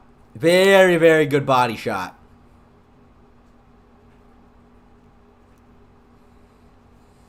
Beterbiev, the one popping the jab out now. Bivol tried to answer with a 1-2, but he kind of got stuffed there.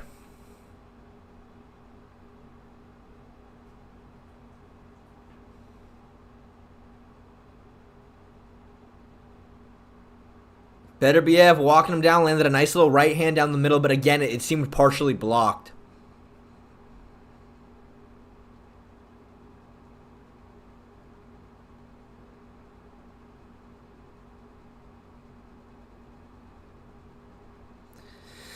Look at Bivol just standing right across from him. Oh, look at that little pull counter right hand. Bivol missed it, but those are some good body shots by Bivol. Bivol's starting to try to land some combinations. I respect it. I respect it because that's scary to do against a guy that can put your lights out with one shot.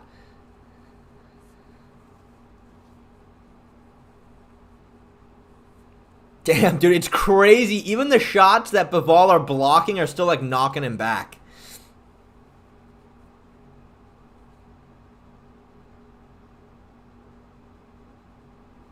God, Bivol's got such a good fucking jab out in the open, doesn't he?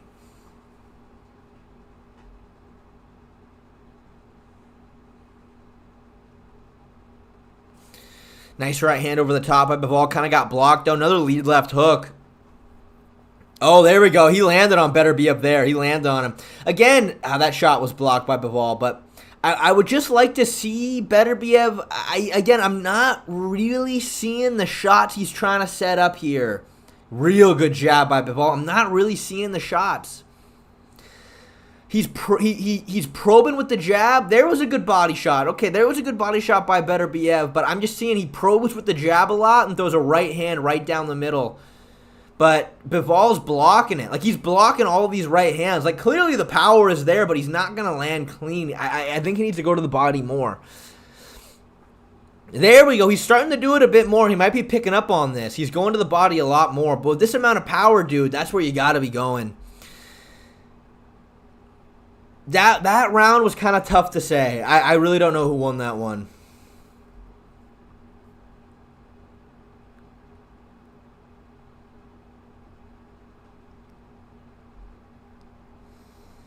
I don't know. That was a very close round. I agree. I don't know.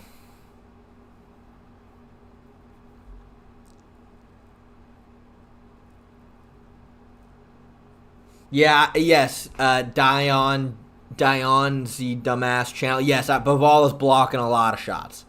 I would say he's blocking a lot of shots. 3-3. I'd give that to Bivol. 5-1. I think it's either 5-1 or 4-2. I would say 5-1 or 4-2 is likely.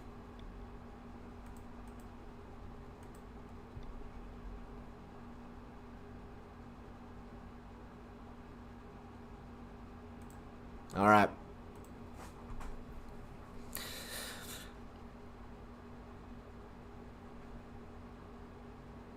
There we go. There's a right hand over the top. Here he goes. Now Beterbiev is starting to throw with a little bit more variety now. Like that lead uppercut. Again, though, a lot of... No, nice right hand over the top, but Beterbiev just walked fucking right through it. There we go. That was a good shot by Bivol. Bivol fucking sat down on that.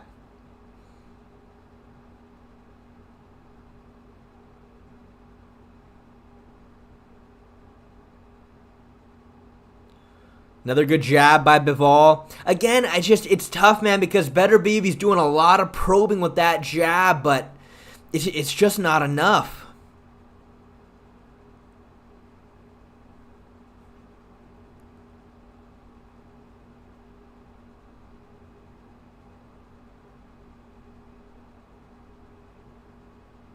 Another good jab by Bivol. Oh, there we go. Bivol's throwing some combinations. He's throwing some combinations.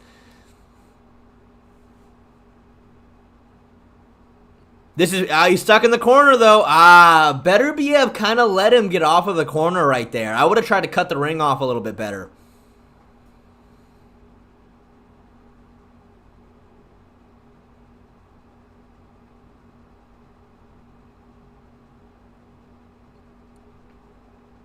Again, a lot of probing with the jab from Beterbiev. A lot of probing with the jab.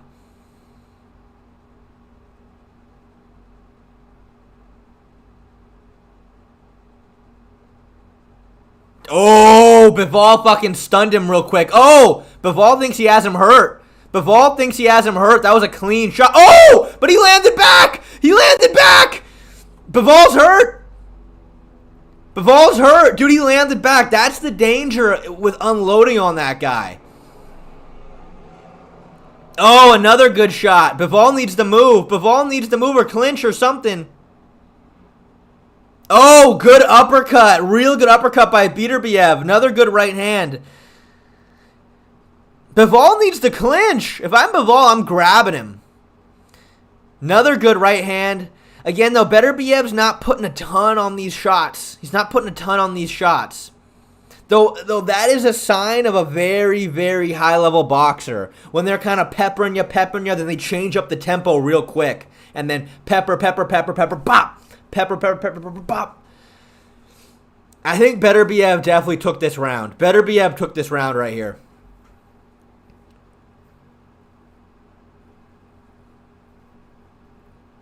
Bivol isn't hurt, dude. I don't know about that, man. I don't know about that.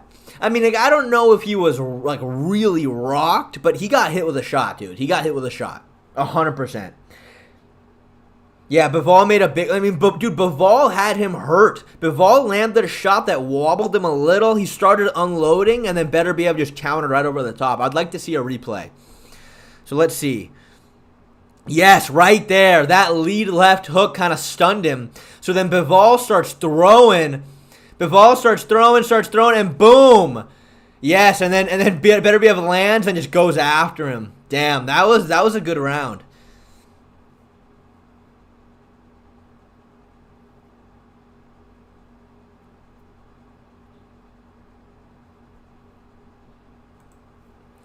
Man, that was a good round. Yeah, Beterbiev took that one for sure. 4-3. 4-3. But wasn't it 5-2? Wasn't it 5? I thought it was a pretty clear 5-1 not that long ago.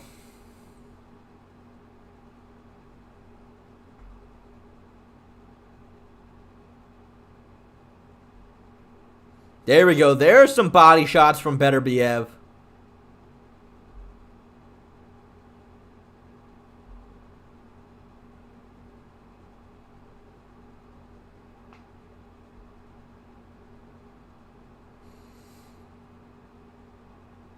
Odds are right down the middle, minus 115 and minus 115.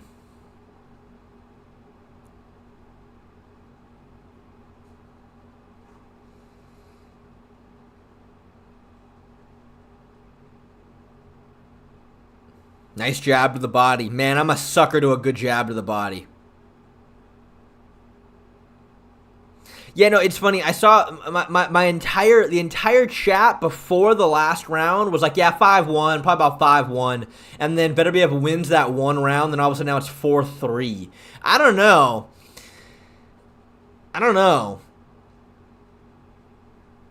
Oh, good shot to the body by Bivol. Really good shot to the body. Bivol's, he's answering back well this round, though. He's winning this round by far.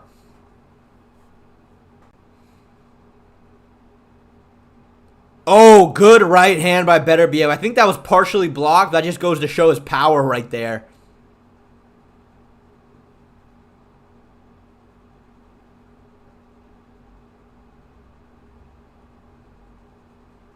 Five-two or 4-3. I'm thinking 5-2 myself. I'm thinking 5-2, but I could see a 4-3.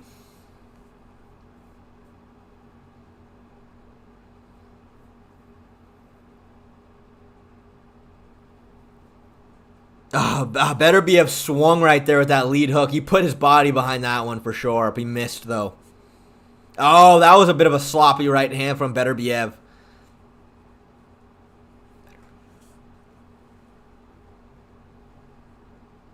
Oh, that was a good right hand. That was scary. I don't know if that landed. It was a bit too quick to see, but that was scary because Bivol's guard was down.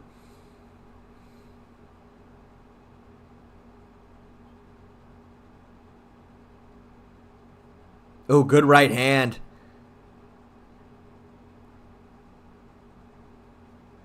Oh, another good right hand, but Bivol answers back. These shots are mostly blocked, though. Damn, look at Bivol swinging in the pocket. That's wild. Damn. I would say Bivol took that round 100%. That was Bivol's round. That was Bivol's round for sure. I think that's looking like a 7-2. Or, sorry, a 6-2. 6-2. I'm thinking 6-2. I'm thinking 6-2 right there. Man, that was crazy at the end, dude. Bivol's fucking fearless. Just standing in the pocket, throwing those long combinations. That's crazy. I wouldn't be doing that. I wouldn't be doing that against Beterbiev.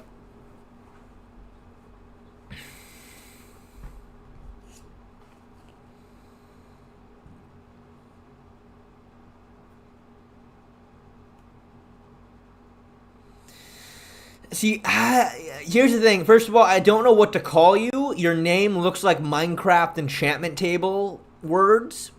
But you said no, Shay. The judges value ring generalship. They lean for Beterbiev. I hear you. Ah, shit, timer. I hear you, man. But Bivol is clearly outlanding him, dude. I don't believe that they're going to... Like, Beterbiev really, for a lot of those rounds, was not landing. I refuse to believe they're gonna oh, nice right hand to the body by Bivol. That they're gonna say, well, this guy was walking forward. He didn't really land at all, but because he was walking forward, I'm gonna give it to him. I'm not buying it. Again, I know MMA scoring criteria. I don't really know boxing scoring criteria the same way, so I'm prepared to be wrong, but I'd be surprised. Good right hand by Bivol. There we go. Jab to the body, right hand upstairs from Bivol.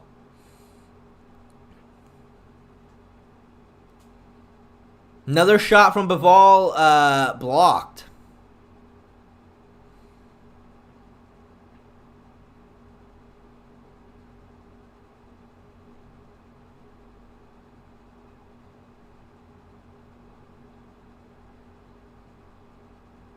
Nice body shot from Bivol. Really good left hand to the body. Oh, good right hook upstairs. Sorry, left hook upstairs. Again, man, just so much probing with the jab from Beterbiev, but I feel like he's kind of letting some of these rounds get away from him just by not... I would just like to see him throw a little bit more.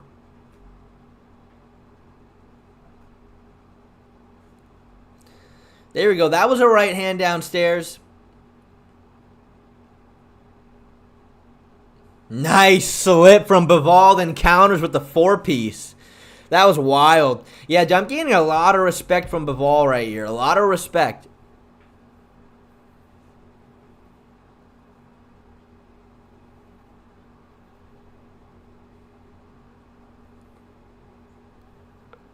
Dang, good lead hook to the body right there. Really leaned into that one.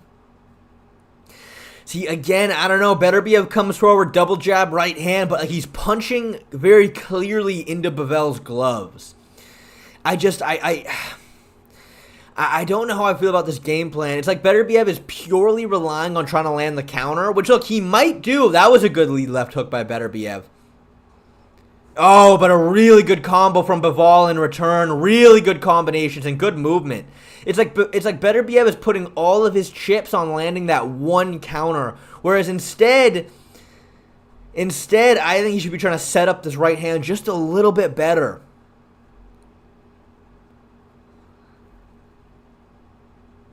Again, see right there, I mean, count the amount of times Bivol's throwing a double jab right hand right into Bivol's gloves.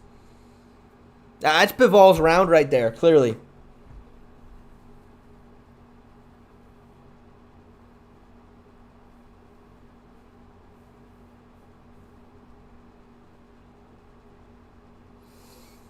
Yeah, I think 7-2. I think for my money, we got 7-2 right here. For my money.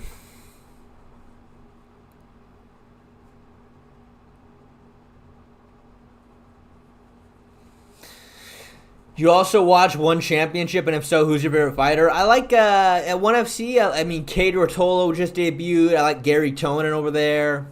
I'd say those are my favorite guys. Again, the One FC is kind of fucked. Like, they're not even doing MMA anymore, so I don't even know what's up with that.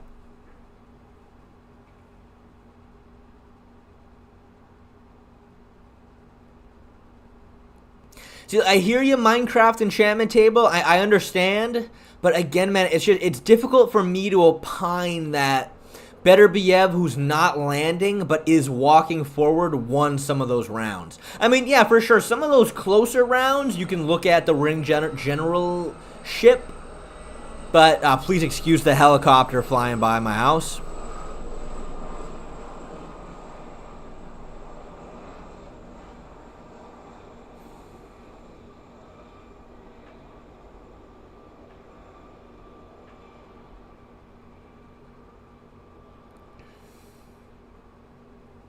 There we go. That was a good right hand by Beterbiev. That was a good right hand. Snuck that right in between.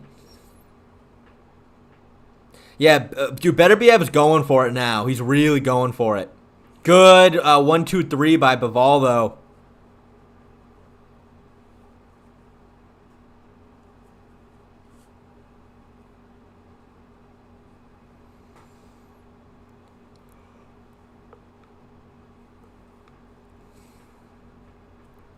See, all these shots are blocked, though. That's the problem. All these shots are blocked.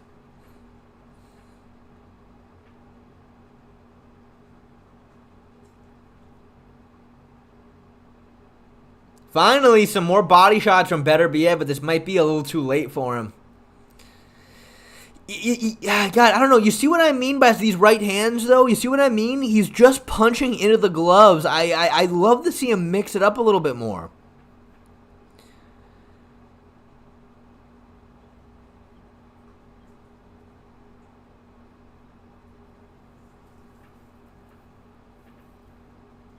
Right there. See, right there. What was that? Double jab, right hand, right into the gloves. I mean, he's doing it all. He's doing it over and over and over again. There we go. Changing levels a little bit. He's feinting. Oh, there we go. That, I mean, he missed, but that's what we want a little bit more of. But Beterbiev got caught. Beterbiev just got caught by a little bit.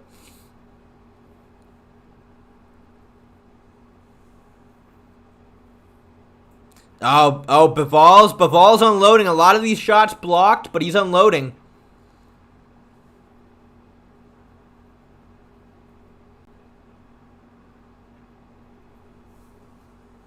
I mean, so far, neither guy I feel like has landed very clean. I think Beterbiev is winning this round by far.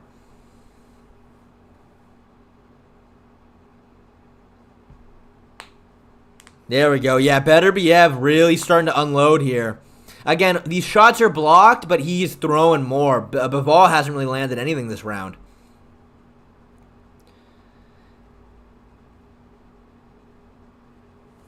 Yeah, that's going to be 7-4. I think that's going to be 7-4 right there. Damn! Ah, yeah, Bivol did not like those. I think it's 7-4, but Beterbiev is going to need a finish. He's going to need a finish.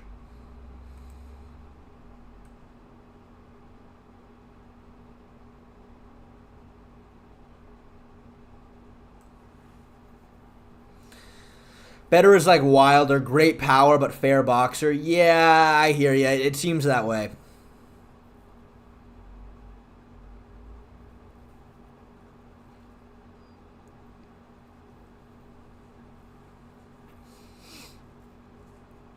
Or, sorry, 7-3. 7-3, not 7-4. 7-3. For my money, it's 7-3. Could be 6-4, potentially, but for my money, I got a 7-3. Ugh. Ugh.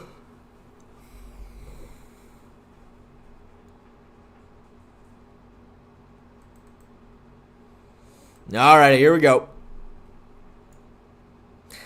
Just, man, if I took a shot every single time Beterbiev threw a double jab right hand right into Bivol's gloves, I'd be fucking hammered right now.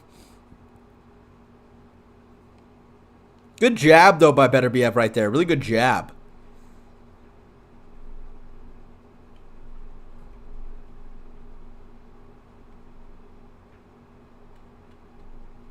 Good jab to the body for Bivol. Man, I am such a sucker for a good jab to the body. Such a sucker for it. Little pull counter by Bivol. Didn't seem like he landed, but I like it.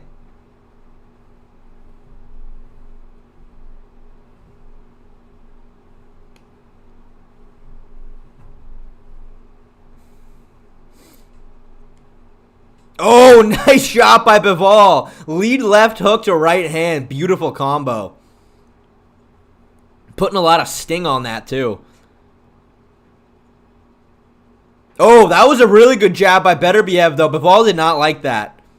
Bivol did not like that. Again, though, Beterbiev, when he's got him kind of worried about the power here, he can't headhunt. He's got to mix it up because he's covering up, dude. Bivol's covering up. You got to mix it up to the body. Like, right there. Right there. Mix it to the body. A one hard liver shot. Because you could tell Bivol is so worried about the power. He's covering up so hard. That's when you got to go to the body. You just have to. There we go. There was a body shot, but he didn't put a lot of sting on it. He didn't put a lot of sting on it, though. Here we go, though. Here we go. Beterbiev's going for it. He's going for it. I like the uppercuts, trying to sneak through the guard. Double leg. Look at that takedown attempt.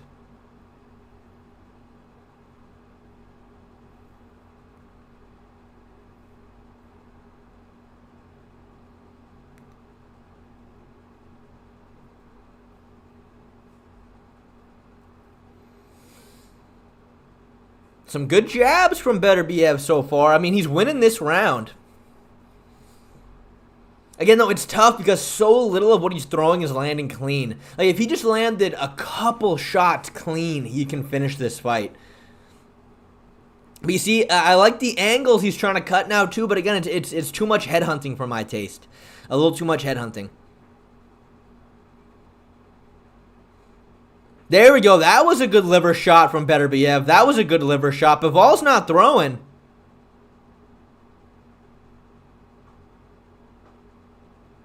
Oh, there we go. There's a right hand by Bivol.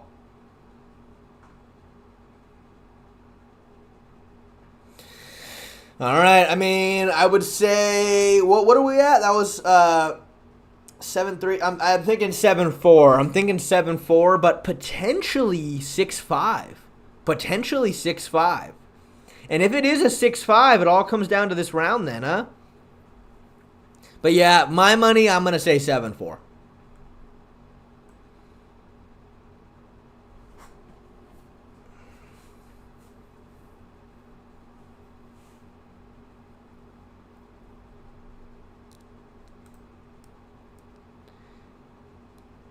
See, right there, the highlights they're showing right there is just what I wanted from him from day one. that hook to the body, then turn that into an uppercut. That's what we need a lot more of. Again, though, he just didn't put a whole lot of sting on that body shot. It's going to be a draw. That would make sense if it ends up being a draw.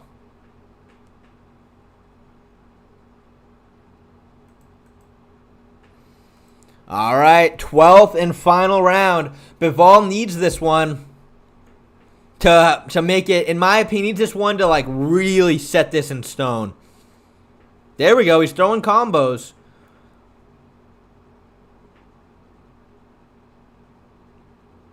Oh, look at that right hand by Beterbiev, though. He's so dangerous. That's the problem.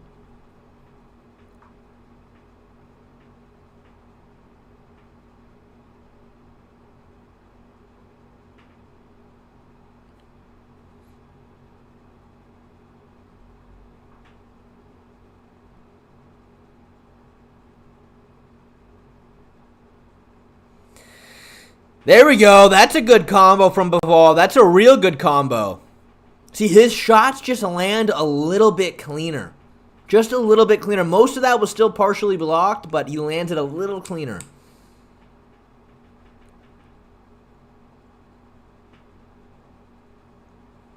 That was a good body shot from Bivol right there. Real good body shot. That right hand right to the solar plexus, it seemed like.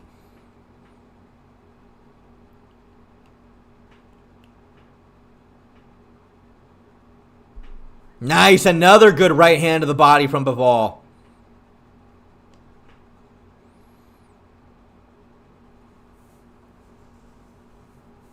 It's just absurd how much Beterbiev's blocked shots still are hurting Bivol. I mean, I shouldn't say hurting, but he's feeling the force of it for sure. Oh, that right hand, it was not that. Beterbiev landed that right hand. Beterbiev landed a right hand. Bivol's covering up, though. But see, that's the problem, though. It seems like Bivol gets real bothered by a shot, but then he just covers up, moves, braces, and then Beterbiev cannot get that. Like, he just can't find the shot clean. Again, though, so far, Beterbiev seems to be winning this round, though. Bivol's throwing, but I would say Beterbiev is probably taking this round. Guillotine, guillotine, guillotine. Nope.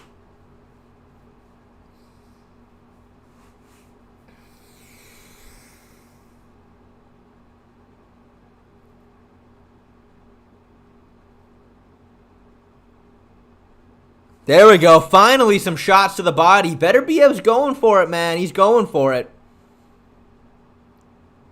Oh, good right hand, though, by Bivol. Real good short right hand right as Beterbiev was coming in.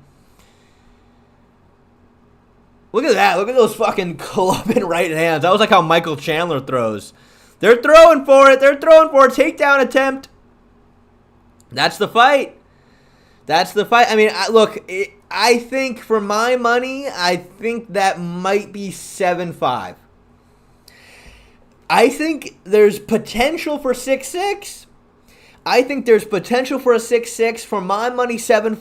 But I also think you could have given Bivol that last round. It's close. For my money, I think we got a 7-5. For my money, I think we got a 7-5. But that could easily be 6-6.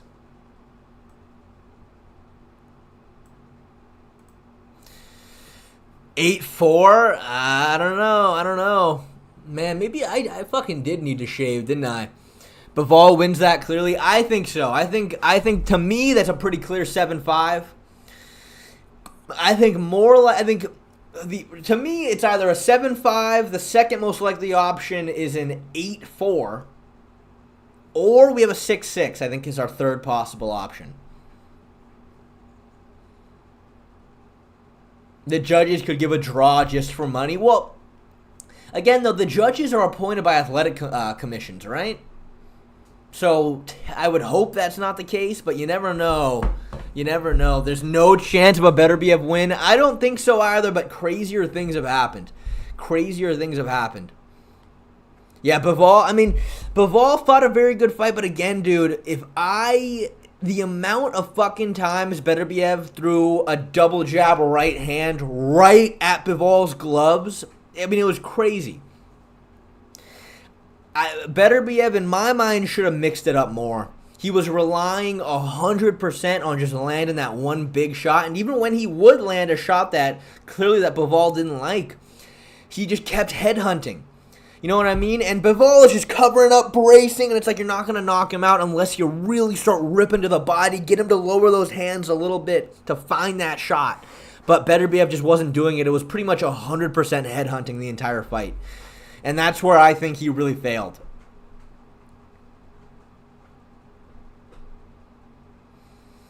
Yeah, I mean, Beterbiev, I don't think Beterbiev landed one really clean shot that entire fight. Now, again, it's wildly impressive how even the shots that Bivol was blocking still seemed like it was hurting him. It still seemed like it was affecting him, but again, not one clean shot landed. Not one clean shot landed there.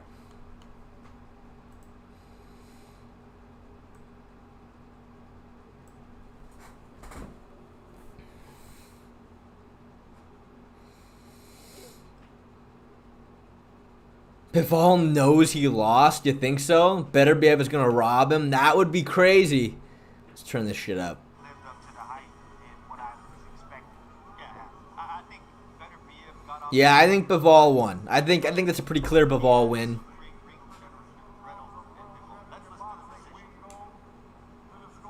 Here we go.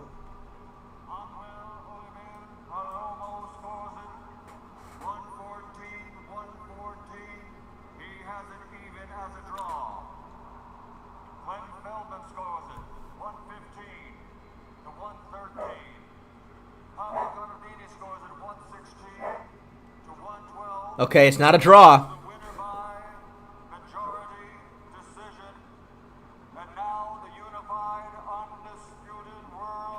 Here we go.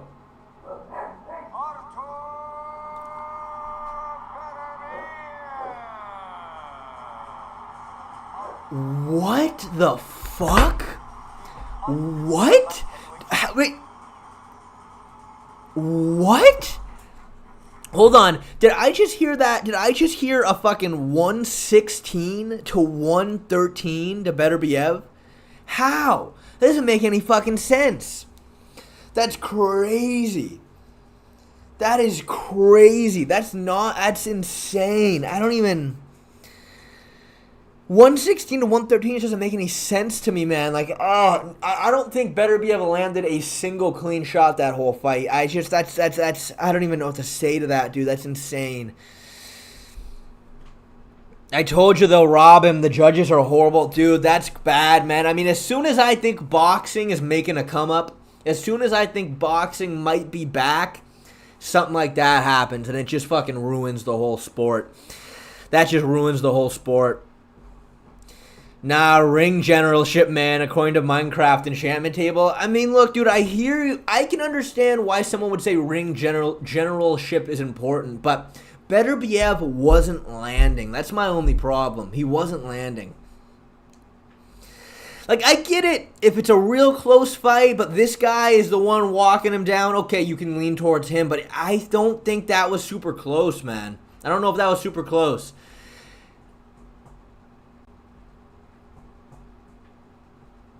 Yeah, I don't know, man. I don't know. Again, like, I had absolutely zero... I was not rooting for anybody during this fight. I was not rooting for anybody. I was not picking sides at all. To me, man, it seemed pretty clear we had Bivol winning that.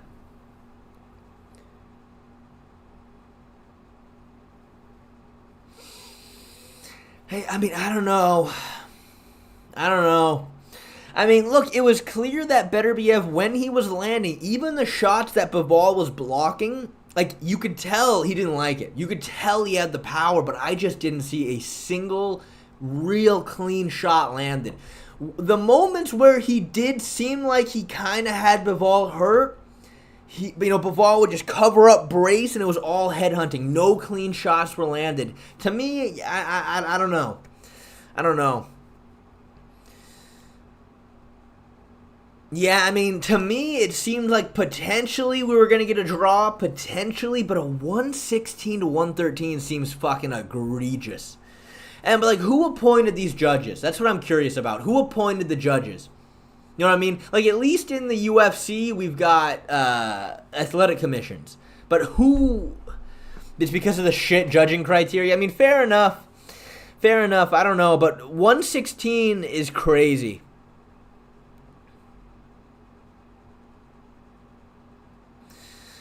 Effective aggression.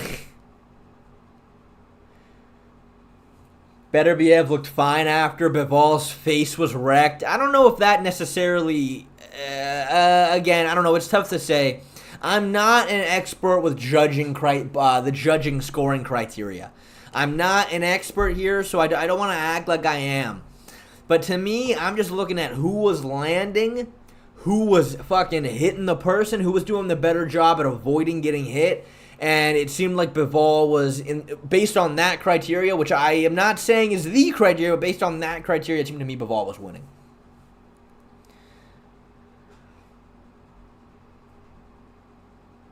You know, I don't know, man. That's a tough one. That's a tough one. I mean, yeah, exactly, Ricardo. I mean, I don't think you can just simply say, "Oh, look at his face. Look at his face. He won." I mean, I don't know, man. To me, I was looking at who was doing the better job of hitting their opponent while also avoiding getting hit. I mean, that is the science of boxing, right? And Beterbiev almost... I think you could count on one hand the amount of clean shots Beterbiev landed that whole fight. That's what I think.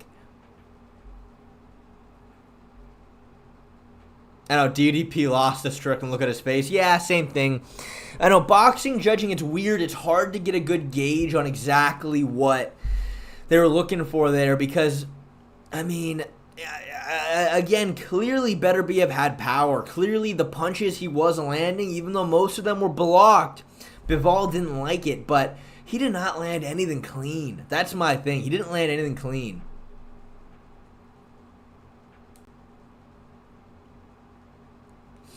Well, I mean, Minecraft enchantment table. I would love. You know, let me look it up. I mean, let me look it up. I'm gonna look it up. Okay, what is boxing scoring criteria? Boxing scoring criteria. Let's fucking get an answer to this.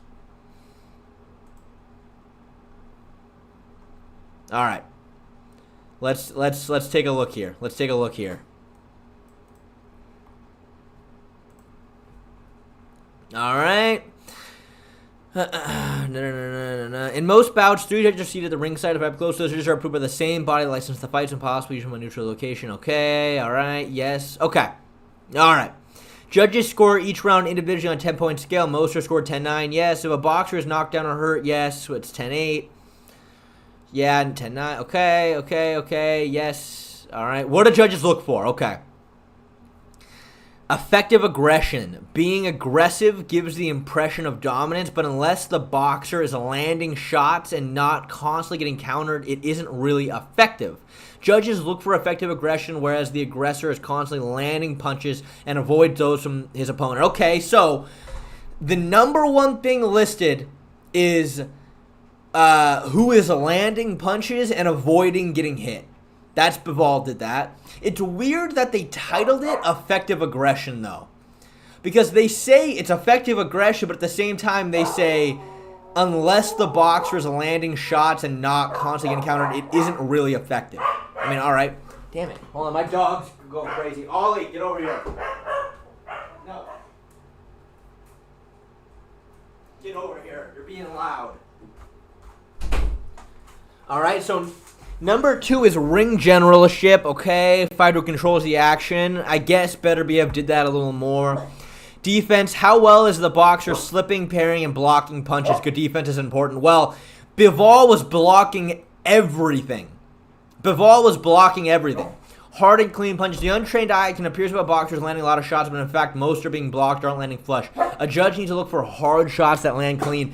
I mean, I don't know. Minecraft enchantment table. Oh, shit. Sorry, my fucking camera wasn't on while I was doing that.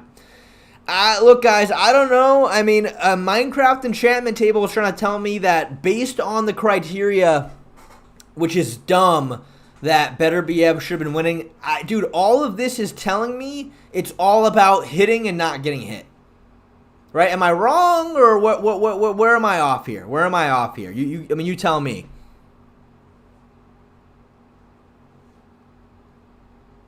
Shay, it's not in order. That's exactly the problem. Each judge pretty much decides what he values more. But again, though, Minecraft Enchantment Table, I don't really care about the order. I don't really care about the order. Let's just look at the majority of them. Who landed the harder, clean punches? Bivol. Who was landing shots and not constantly getting countered? Bivol. How well is the boxer slipping, parrying, and blocking punches? Bivol. The only thing Beterbiev did better is ring generalship. That's the one thing he did better.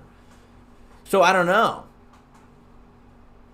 You know, I mean, again, like I understand it says effective aggression. So that might make it seem like, okay, well, who's the one walking forward? But no, it says being aggressive gives the impression of dominance, but unless the boxer is landing shots and not constantly getting countered, it isn't really effective. So just walking forward is not effective aggression. You have to be landing and not getting countered. So, again, to me, I don't know. Thank you for the $2, bro. Half of Bivol's shots were snap jabs with no damage. That, though, is better than the blocked punches of Beterbiev. Am I wrong, or am I wrong?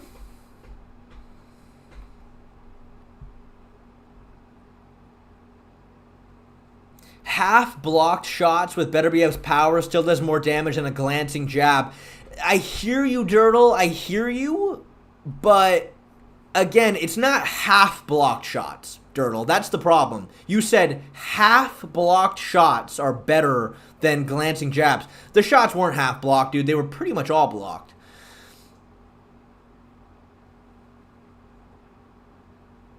Now, I'm going to lie. Your facial hair looks good right now. Oh, thank you, Bumfuzzle. I do need to shave. I appreciate the $2. I do need to shave. I mean, look, I hear you. And again, I was saying that the entire fight, that Beterbiev's punches, despite being blocked, you could see the power in them. You could see the power, for sure. But again, we go back to all three of these things, and I just don't really see how Bivol didn't win all of it except this one. All right, I mean, even then, I think you could make a good argument that he was controlling the action with the jab. I mean, I don't know. No. I think Beterbiev clearly won this one criteria.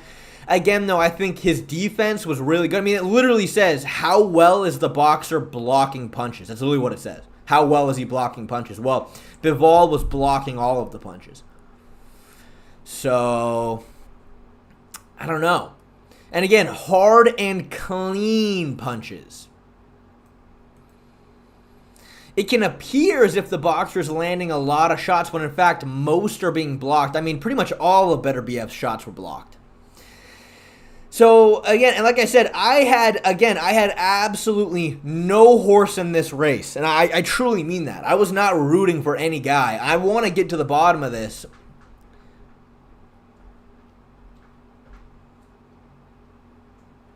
I do need to shave. Shave what? Your eyebrows. I think I need to shave this down here, all this stubble I got to get rid of.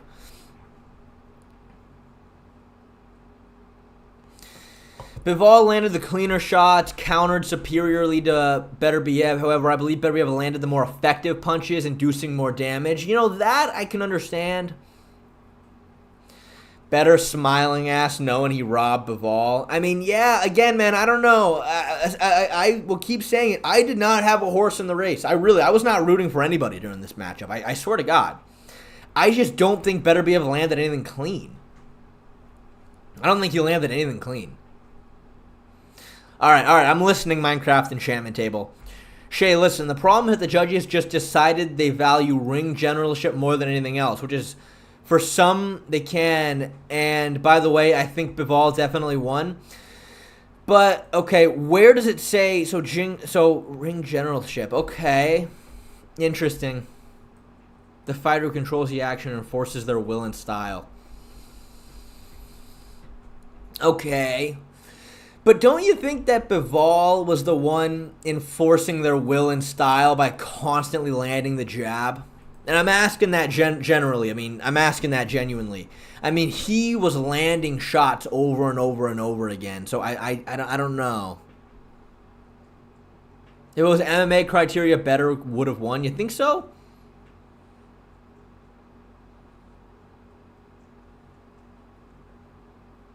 Yeah, I mean that's my question. Did Beterbiev really enforce his style just walking forward?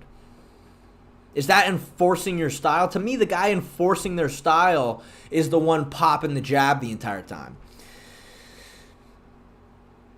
But I understand what you're saying, Minecraft Enchantment Table. This does leave a lot of room for subjectiveness. It does leave a lot of room for subjectiveness. None of this is very concrete. I mean, okay, the one that is really subjective is this one. This one is really subjective. Right here. This one is not. Effective aggression is literally saying, okay, who is landing more, who is not getting countered. Okay, Bivol. Defense, that's Bivol. Harder and clean punches, that's Bivol. This is the one that's a bit subjective. I don't know, man. Based on everything I'm reading, this still is sounding like a robbery to me. That's still sounding like a robbery to me, man. Thank you, Kevin. You want a shirtless stream? All right, man. You're getting a shirtless stream. Thank you for the $2. I really appreciate it. I really appreciate it. But, yeah, I don't know, man. That's where I'm at, dude. That's where I'm at with all of this. Well, now it's Tyra time. Yeah, Tyra's will be fighting about 2 hours or something like that. Weight reveal, about 180 pounds. And again, I think Bivol definitely won, and it was a robbery, but the judges can technically do what they did, and it's technically not a robbery. Yeah, I don't know. Who do you have, Tyra or Royval? I got Tyra. I think Royval. The big problem with Royval is I don't think he's super great positionally when it comes to grappling. I think he gives up takedowns a lot. He gives up his back a lot, and I think Tyra is the last guy you can do that against.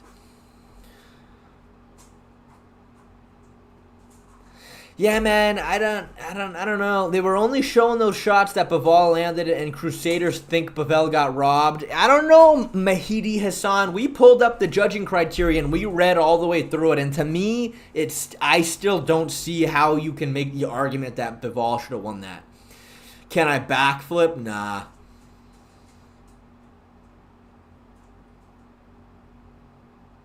I cannot backflip. I expected better. Yushay Tyra fluked an injury to get rank 5 and he's a fraud and overrated. Royval by round 2 brutal KO. I mean, you can say that the Alex Perez fight was a fluke, but at the end of the day, dude, he was on his back with a body triangle. He was on his back with a body triangle when he got hurt. You know what I mean? They were only showing Bivol shots because Beterbiev didn't land shit in most rounds. See, that's what I'm thinking, dude. I don't think Beterbiev really landed. I think almost all of his shots were partially blocked. Again, Shay with no shirt. Hey, man, the people donate $2 asking me to be shirtless. I'm going to be shirtless, dude. You know what I mean? I will do anything for the right price.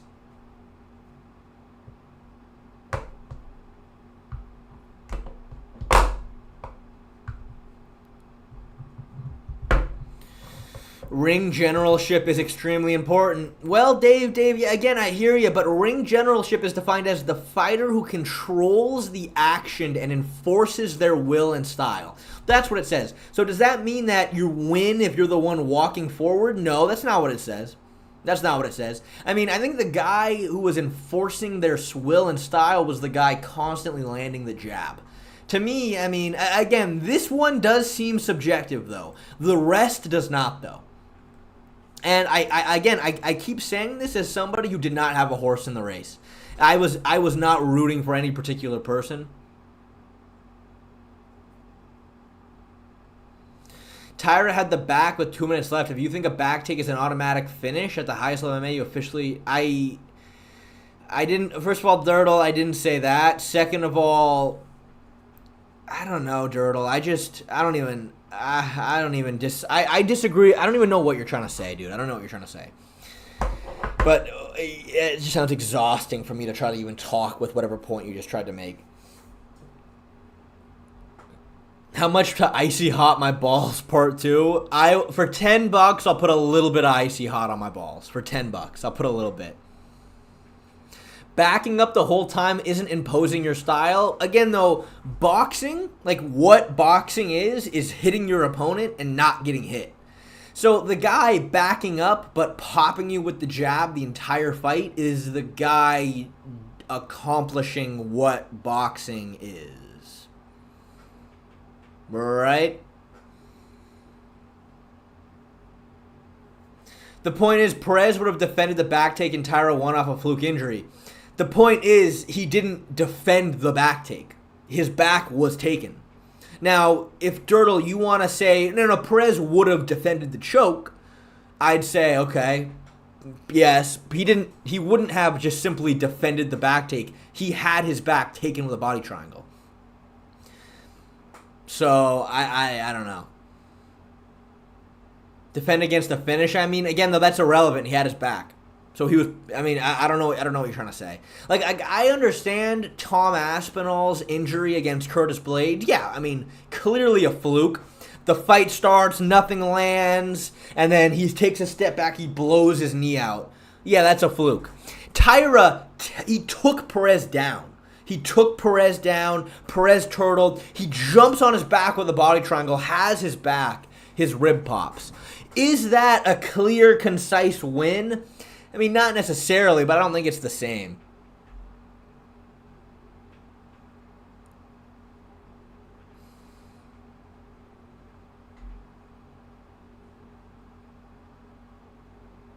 Better threw 300 and landed 130. Bivol threw 180 and landed 130. So clearly Ball's more skilled, just like how we should count takedown defense. We should also count boxing defense as a positive thing. Well, I mean, it's not that we should or we shouldn't. It literally says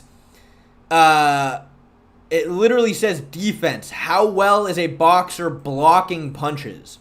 So it's not even that we should talk about boxing. No, like you do. Like that is what you do. It says so. So, you know.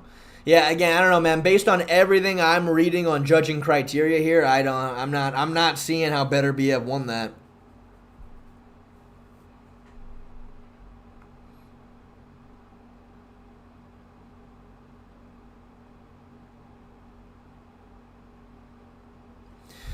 Bro, they literally landed the same amount. One guy was just blocking the other guy up and landing harder shots. I don't know about that, man. I mean, if you're counting shots landed on gloves, maybe.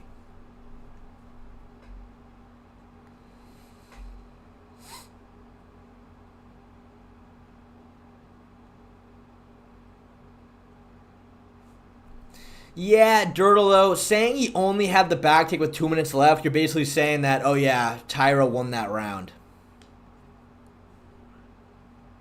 And also, that was the very first takedown that Tyra went for. He finished it.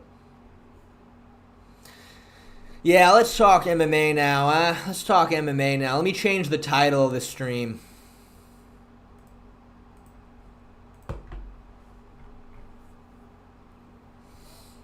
Let's change the title of this stream. Fuck. How do you spell fucking Tyra's name again? Let's take a look at here.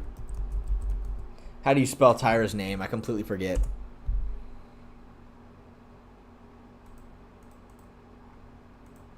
Tatsura. That's right. Tatsuro. Tatsuro Tyra versus Brandon Royval live stream. All right, cool.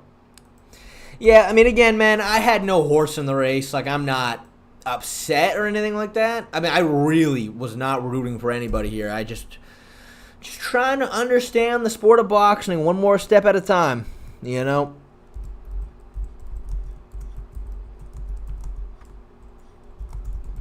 I'm pulling up a new thumbnail.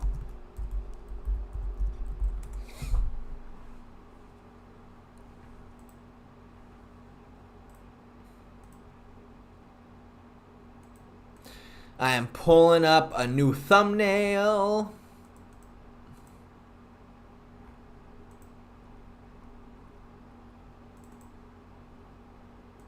All right, there we go. There we go.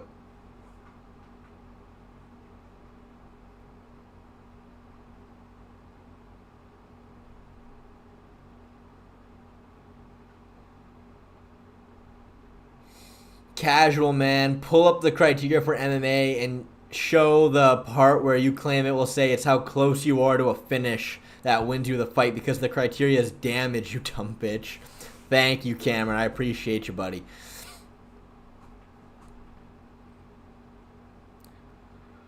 Actually, I'm checking out. Have fun watching Tyra versus Royval. Alright, thank you, Minecraft Enchantment Table. I will. And honestly, man, I don't know if I'll stay for the entirety of Tyra versus Royval just because I'm kind of pretty fucking tired. I don't know if I'm going to stay. I mean, we're still like 2 hours away from Tyra fighting. So I don't know if I'm going to stay for the whole thing, but we'll see. I'll hang out for a little bit. That was fun, though, man. That was fun. Don't get to watch a whole lot of boxing live while doing these.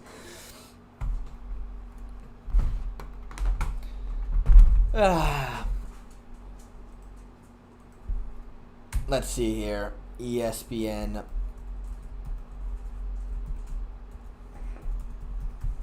I'll see where we're at in the card.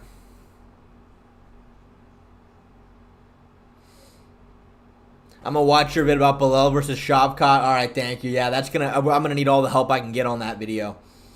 I'm gonna need all the help I can get.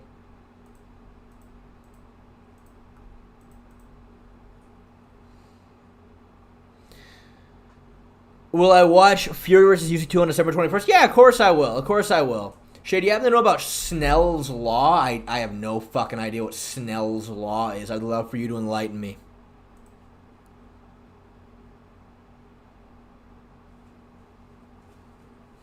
They ended up giving it to Beterbiev. Who do you have? Pereira versus Hernandez? Dirtle, can I be honest with you, dude? I don't give a fuck. I'm sorry, I don't really care about that fight in the slightest. I haven't put a second of thought into Hernandez versus Michel Pereira. I gotta be honest, that's a terrible card. I don't even know if I'm even gonna watch it. Why does the video need help? I'm just kidding. I'm just kidding. To be fair, I haven't even looked at that video yet. I don't even know how it's performing. Ah, jeez.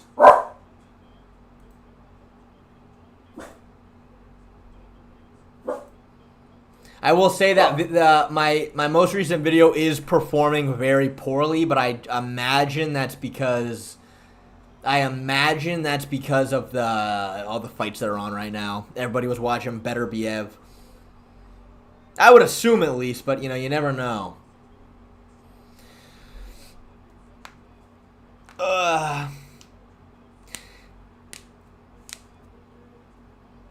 Poeton versus Beterbiev, but kicks are allowed. Yeah, I don't know if that one's quite fair. I don't think Beterbiev is walking around 230 pounds.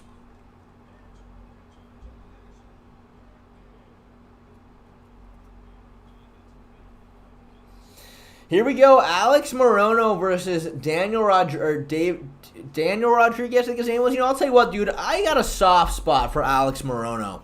I do, because he's just not super physically imposing at all. But the dude's a martial artist, you know what I mean? The dude's a martial artist.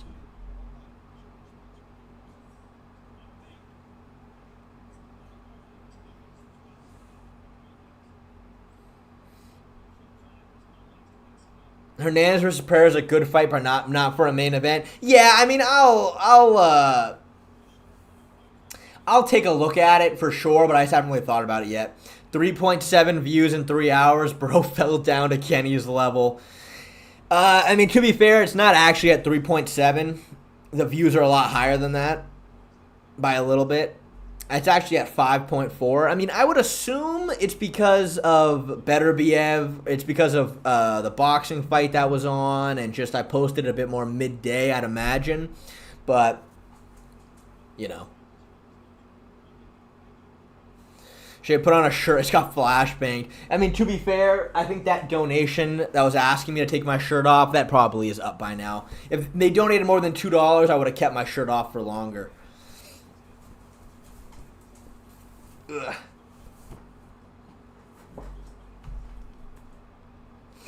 Do you think that the grappling will cancel out with Bivol versus Shavkat, or will it mostly be a stand-up fight? Dude, Hollow Sunlight, dude, I made a whole goddamn video about it, man. I made a whole goddamn video. Shay always lying about his numbers, man. No, it's true. I mean, the amount of views you see on YouTube, especially after the video first gets published, is not up to date. I can see the up-to-date views on my YouTube studio, but nah, take that shirt off again. Hey, dude, I'll do it. I just need that. I'm gonna need that. I'm gonna need that donation for it, though, man.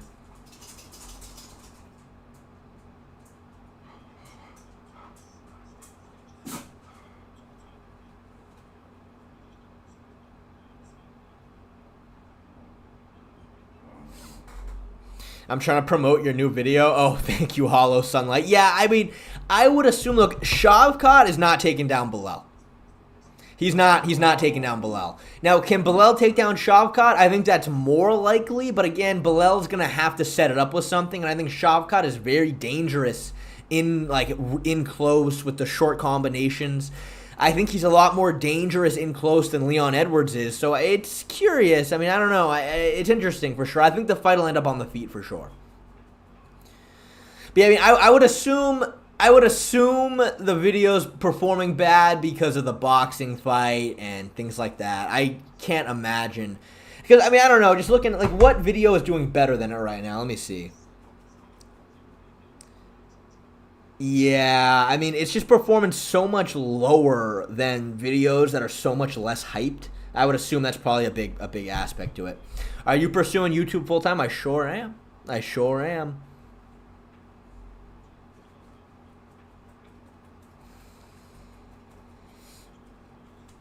Yeah, cool guy, 35. I hear you, man.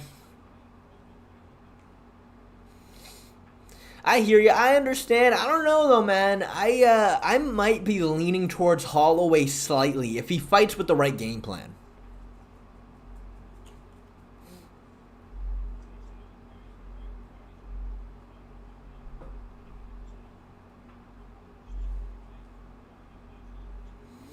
Why would you make a video at the same time you stream?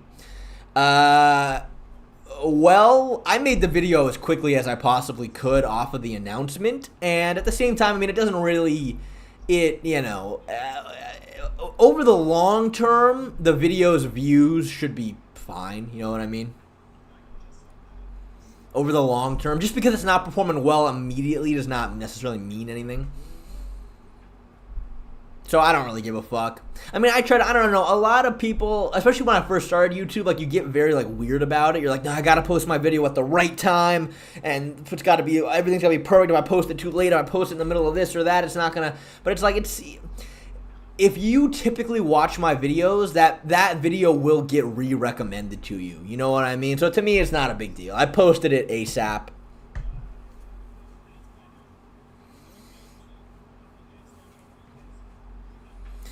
How many total good form push-ups and pull-ups can you do? That's a good question. Like, I'll tell you what, man. I'll do for a few bucks. I'll point my camera down at the floor and I'll do as many push-ups as I can right now.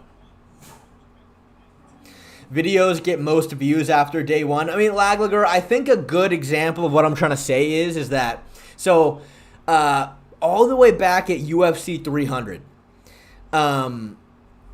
There were rumors out that Conor McGregor and Michael Chandler was going to get confirmed at the press conference on Thursday. And I was certain they were going to do it. I was like, it makes too much sense that they're 100% going to confirm Conor versus Chandler at the press conference. So I had that video pre-made, Conor versus Chandler. I had it pre-made, already done. The press conference happens, they didn't do the fight. So I was like, what the fuck? So I'm just now sitting on this video.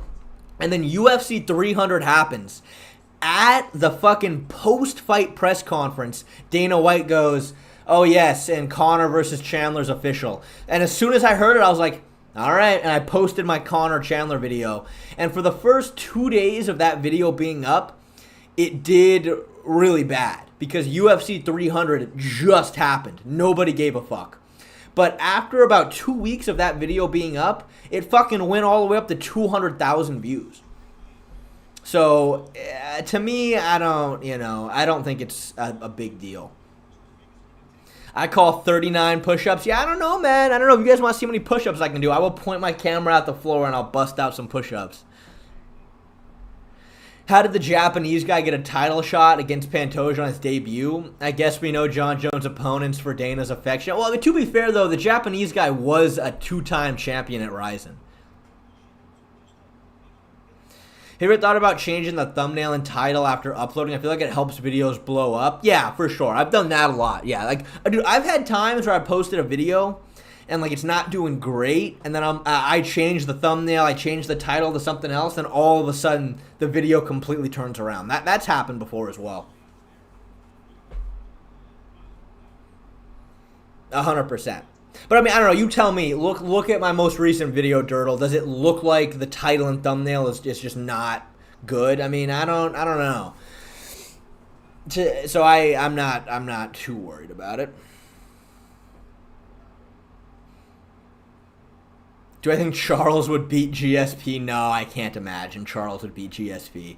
I mean, dude, GSP is just so fucking well-rounded everywhere, dude. It's so hard. He's so well-rounded.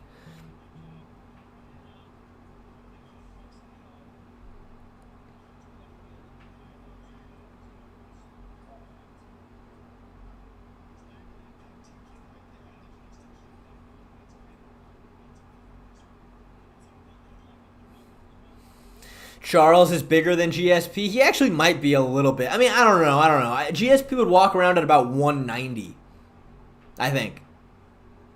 That's what I've heard from GSP. He'd like get up to like 190 outside of camp. I don't think Charles is getting up to 190. I think Charles probably like 180, 185 maybe outside of camp. I mean, dude, GSP is right now the same size as, you know, he's a big 55er. He always has been, but back in the day, guys just didn't cut as much weight.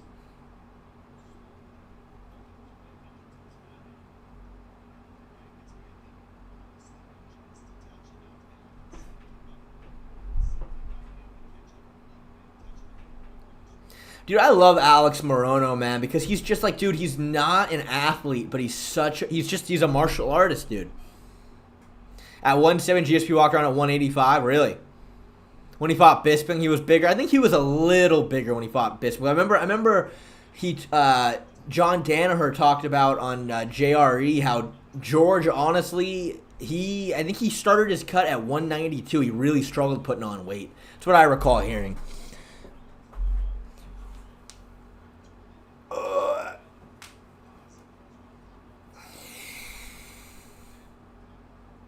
Shay, I will send you a 4-minute video about how to revive vids and make them go viral once again. All right, Lagler, please do. Please do. Yeah, GSP had a stomach problem. That's what I heard.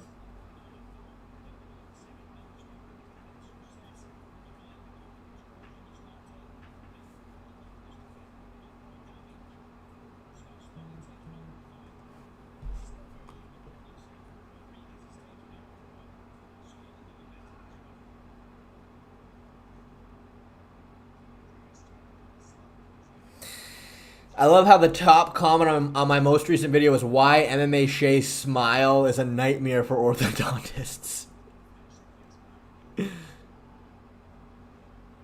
I must say, my reason for watching your videos is the subtle humor and the reasonable take on fights. Oh, thank you, Essence. I'm glad you think so, man. I do my best. I'm really glad you think so.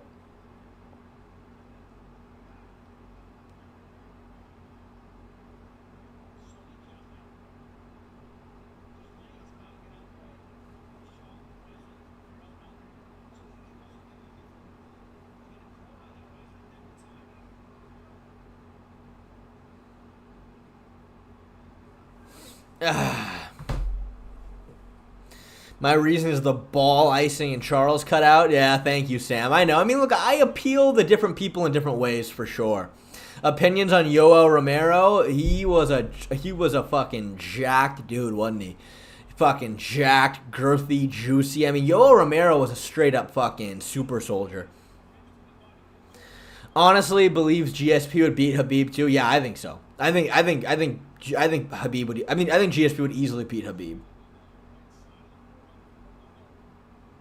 Oh, thank you, Hollow Sunlight. I tune in for the shirtless streams. I know you do, Kevin. I know you do.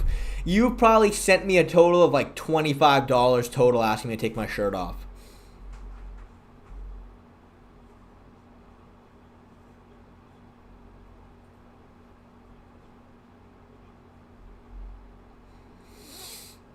Is Rakic dangerous for Ankalaev? Yeah, Rakic is genuinely very dangerous. Very tall, very long. If he can keep Ankalaev on the outside, I think it's going to be kind of tough for Ankalaev to win. I mean, again, Ankalaev is a counter striker. That's just what he does. All right, Essence, I'll see you later, man. Yeah, I don't know how much longer I'm going to stay. I probably won't stay all the way to Tyra. I'm pretty shimmied. I'm pretty fucking shimmied. But yeah, I mean, dude, Ankalaev's a counter striker. His game relies on slipping, getting on the inside, and landing combinations. And I just don't know if he can pull that off against... I mean, again, it all comes down to getting on the inside against Ankalaev. I'll be donating for some fitness challenges. All right.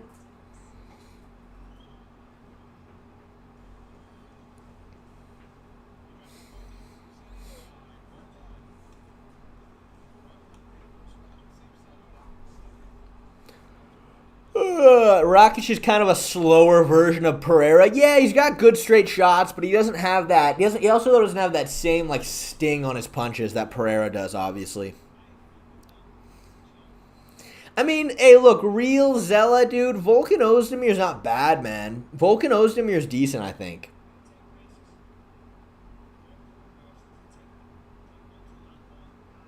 I mean, Volkan Ozdemir's a really good boxer. But, dude, Ankalaev put on a fucking boxing clinic against Ozdemir, dude. Ankalaev fucked him up. I don't think people put enough respect on Ankalaev's name sometimes, I'll be honest. Like, it's kind of like a big thing about how overrated he is right now, and I don't know if I agree with that. I mean, I'm not saying he's going to beat Pereira, but I do think Ankalaev's a problem.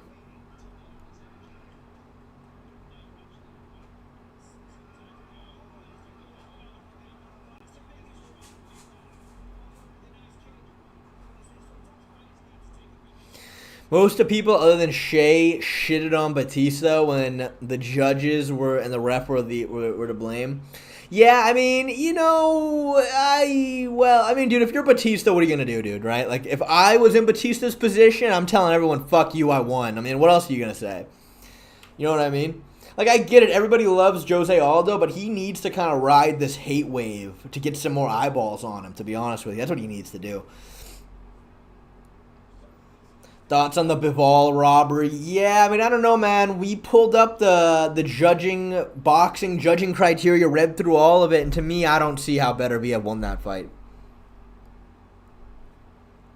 I need your opinion on this hot take. I kind of don't give a fuck if Ankh never gets a title shot. I think Alex is so entertaining that, and he saved the UFC from catastrophe twice already. I really don't care.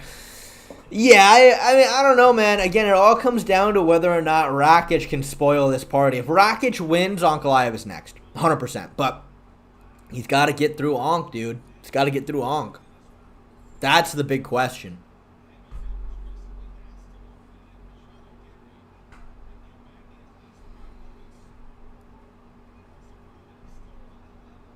Batista did an interview before the fight, and he pretty much said he was going to do what Merab did. I mean, see, and that's the problem, is that the judges reward that. At the end of the day, it's the judges. It's the judges.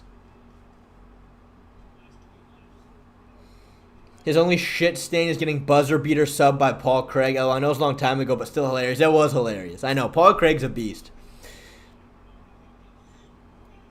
Paul Craig is a beast.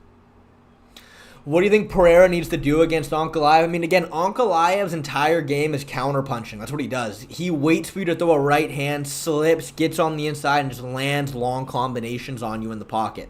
That is what Ankalaev does so fucking well. But Pereira can really counter that by just not overextending. Again, if Pereira just fights behind a jab and a calf kick, it's going to be kind of tough for Ankalaev because Ankalaev needs you to commit to something. As soon as you commit to something, boom, he gets on the inside and landing a 3, 4, 5 punch combination. Hold on, my girl's calling. Hi, love. You're on stream, so what's up? Oh, hi. What are you doing? I'm on my way home. Okay, cool. Well, I'll leave you to it then. Okay.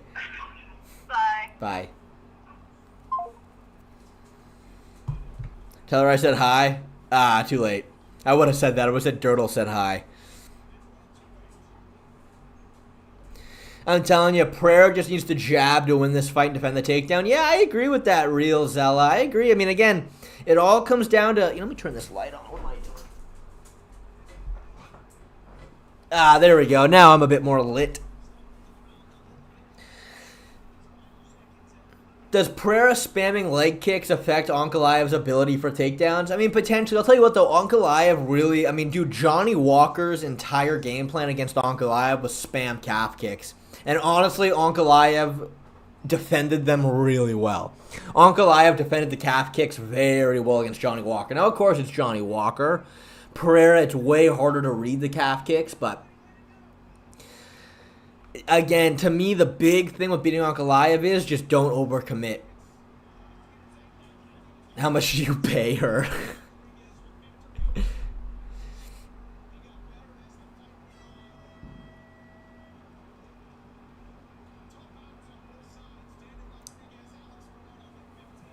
Ah, what a great fight. I hope Alex Morono got that. Dude, I feel like Alex Morono can easily make 155 if he tried.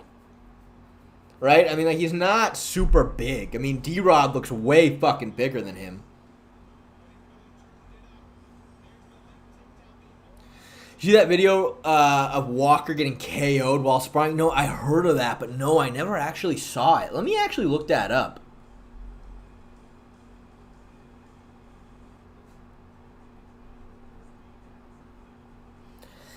Because I heard about that, but no, I never saw it.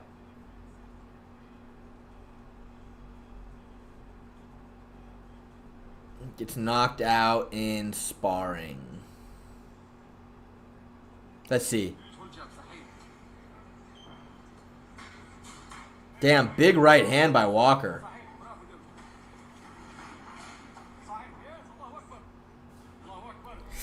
That's pretty bad. Yeah, that's pretty bad. He did get dropped. Let me see that again. They're going fucking hard, though. Walker's going hard. Man, I'll tell you what, dude. Walker does need more boxing sparring. I said that myself. He needs to do more boxing sparring, but he's just being way too fucking wild there. Way too wild, leaving himself open to get hit with all those fucking combinations. He needs to be doing light sparring and just build those fucking fundamentals. Like, Walker, who can fight behind a jab with some decent head movement, is such a problem. But even in that sparring, he was throwing so fucking wild. His chin is gone. I think they had headgear on, too. I mean, look, the big reason why he got dropped there was because of how fucking wild he was swinging. He's throwing like this, and he's ending up way out of position, so he's running into punches. If Walker is standing there bracing, he's not going to get knocked out. But because he's overthrowing so bad and leaving himself open, you get touched with something, it's going to put you down. Why do you not care about the Michelle Pereira fight? I don't not care about the Michelle Pereira fight. Just the card is pretty bad, and I just haven't put any thought into it yet. No, I'll definitely be watching the fight. No, I know. Michelle Pereira he's sick. That card sucks. I haven't put any thought into any of the fights on that card yet. I think Walker had a terrible camp, got KO'd so many times, his chin got destroyed. Yeah. Again, though, man, and I do want to make a video about this at some point, but I don't know exactly how I would present it, like with like title and thumbnail wise. But I want to talk about that. I think like the concept of a fighter having a really strong chin or a fighter having insane power, I think it gets a little misunderstood. Because, again, like, Francis Ngannou clearly has power, right? But there are times, like, he'll land. Like, there were times in the Stipe fight that he landed real clean, and Stipe didn't get hurt by it. Or, you know, there's times where, like, how does Alex Pereira knock out Jamal Hill with one punch, but he can't knock out Bruno Silva? Because it all comes down to whether or not you see the punch coming, whether you're bracing for it, rather than just power. You know what I mean?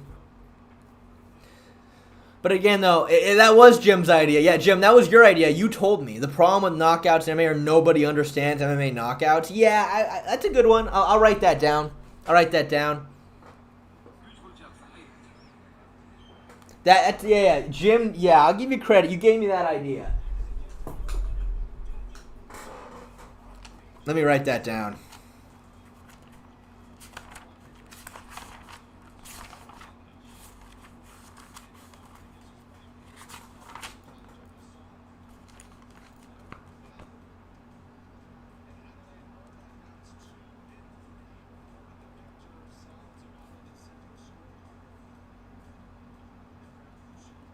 There you go, Jim. I wrote down your idea. That's a good title. That's a decent title.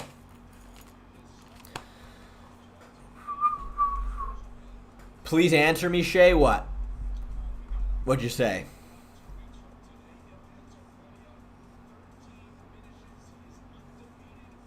I didn't see your message, Ben. I'm scrolling up.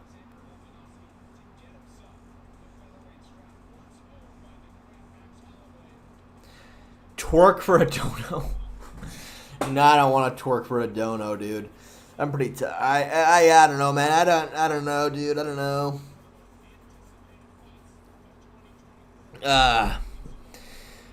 I lost all my energy commentating that fucking boxing fight. What about MMA knockouts? I guess you'll have to wait and see for the video. To be fair, in the Walker fight, Uncle Ive only had to defend leg kicks because Walker doesn't have good boxing. Alex has better leg kicks than boxing. Yeah, 100%. 100%.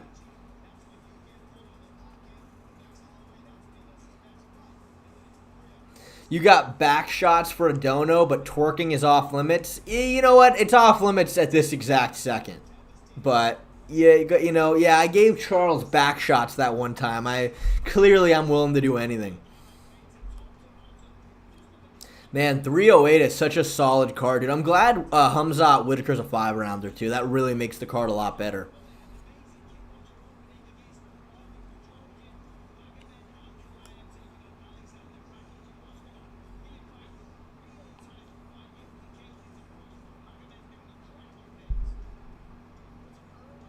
Let me see. I was literally typing a whole paragraph about this topic, but I know you're not a doctor, but what other factors besides seeing a strike matter? Like jaw structure, beard, being hydrated, etc.?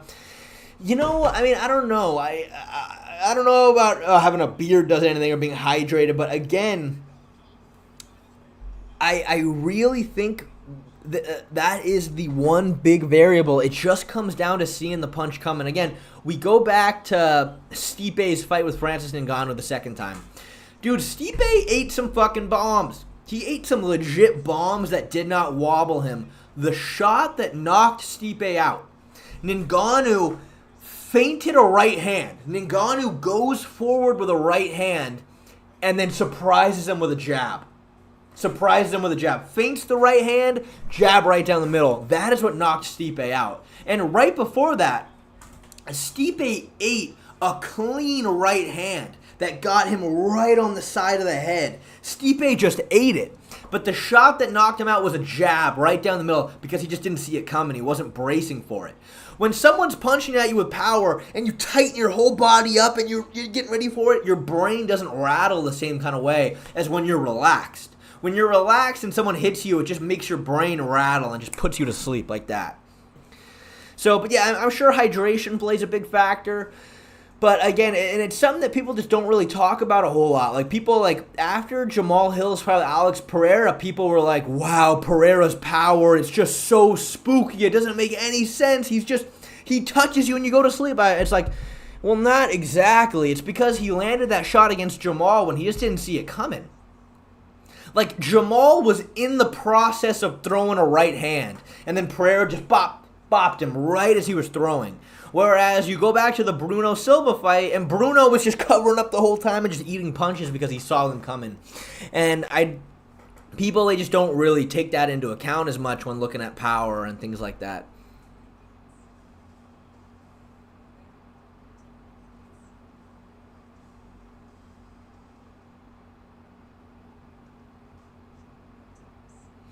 Nate's chin is so overrated, LOL. Dude got rocked and hurt, dropped every fight. Like, obviously he is tough, but not a top chin of all time or anything. I mean, you know, he does have a very good chin, but at the same time, dude, I think Nate doesn't get enough credit for how he rolls with punches. He does a very good job rolling with punches. Max Holloway is another one. Everybody's just like, oh, his chin, it doesn't make any sense. I'm like, well, most of the time when you're watching Max Holloway get hit, he's always moving with punches. The only times I've really seen Max get, like, stunned by punches, it was against, obviously, Dustin Poirier for one. But then Justin Gaethje, when he dropped Max, it's because Max wasn't moving. Max got very stationary, and he ate a shot right on the side of his head. But for the most part, Max is moving with punches. He does a very good job rolling. Who has spooky power then? I mean, look, guys certainly have power, for sure. I'm not asserting that power doesn't exist. My only point is that even if you have Francis Ngannou power, if a little tiny 230-pound Stipe Miocic sees your punch coming and braces for it, he's probably not going to knock him out. But you come in and you surprise him with a little jab, and then boom, it drops him. And I'd like to talk about that a little bit more in depth on a video at some point.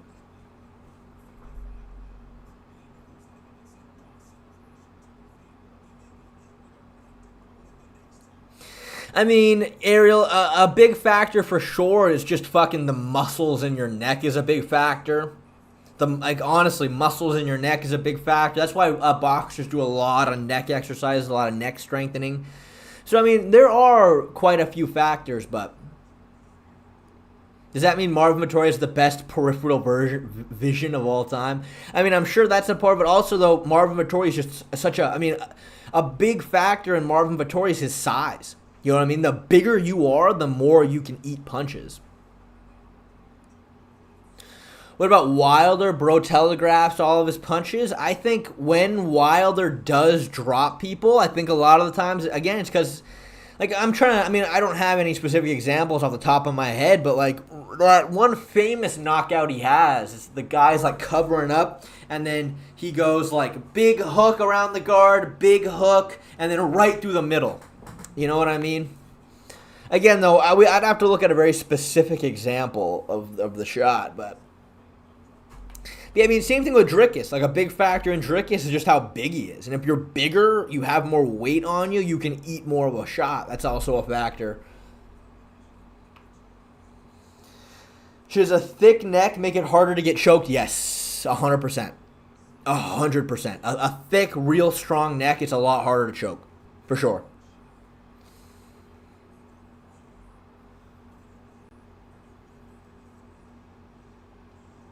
What's your opinion on Wilder's legs? He doesn't have any legs. He's got very little legs.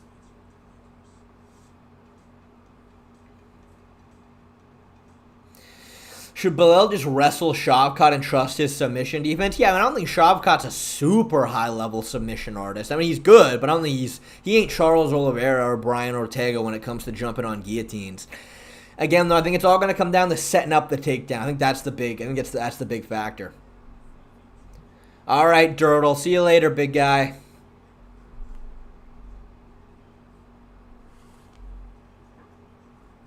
Big old traps are useful, too. They certainly are.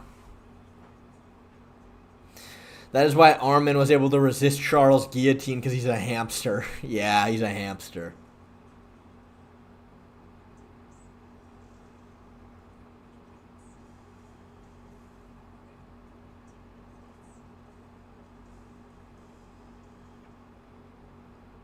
Millen Potter already did that. I already squirted water through my teeth a while ago, dude.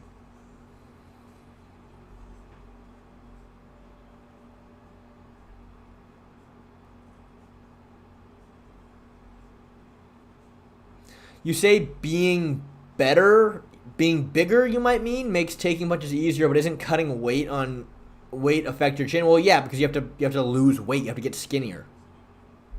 You have to get skinnier, lose weight, lose size when you cut weight.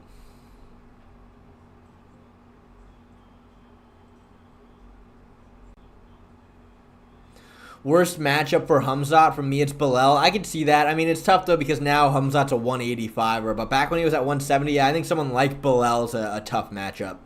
Someone who can kind of survive the wrestling scrambles, who has really good cardio.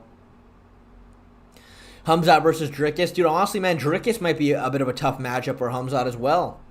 Honestly. I mean, again, though, this fight for Hamzat is going to be very telling. This fight with Hamzat can be very telling because we're kind of waiting on this new, improved Hamzat that we're supposed to see. It's the water from your head that makes your chin worse, not just being smaller. Yes, but as far as I understand, like, when you weigh in at, like, 10 o'clock the morning prior to a fight, you have 36 hours to rehydrate. From what I've heard, that is typically enough time.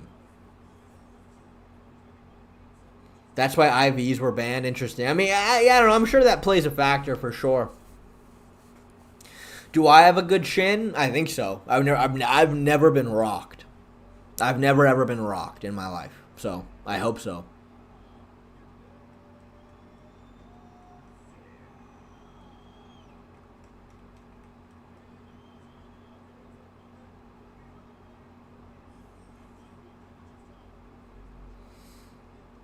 What if Whitaker wins? I mean, dude, honestly, when they were initially matched up, I was picking Whitaker to win. I was. But now that we have, this supposedly new and improved Hamzat, we'll see. We'll see. I don't know.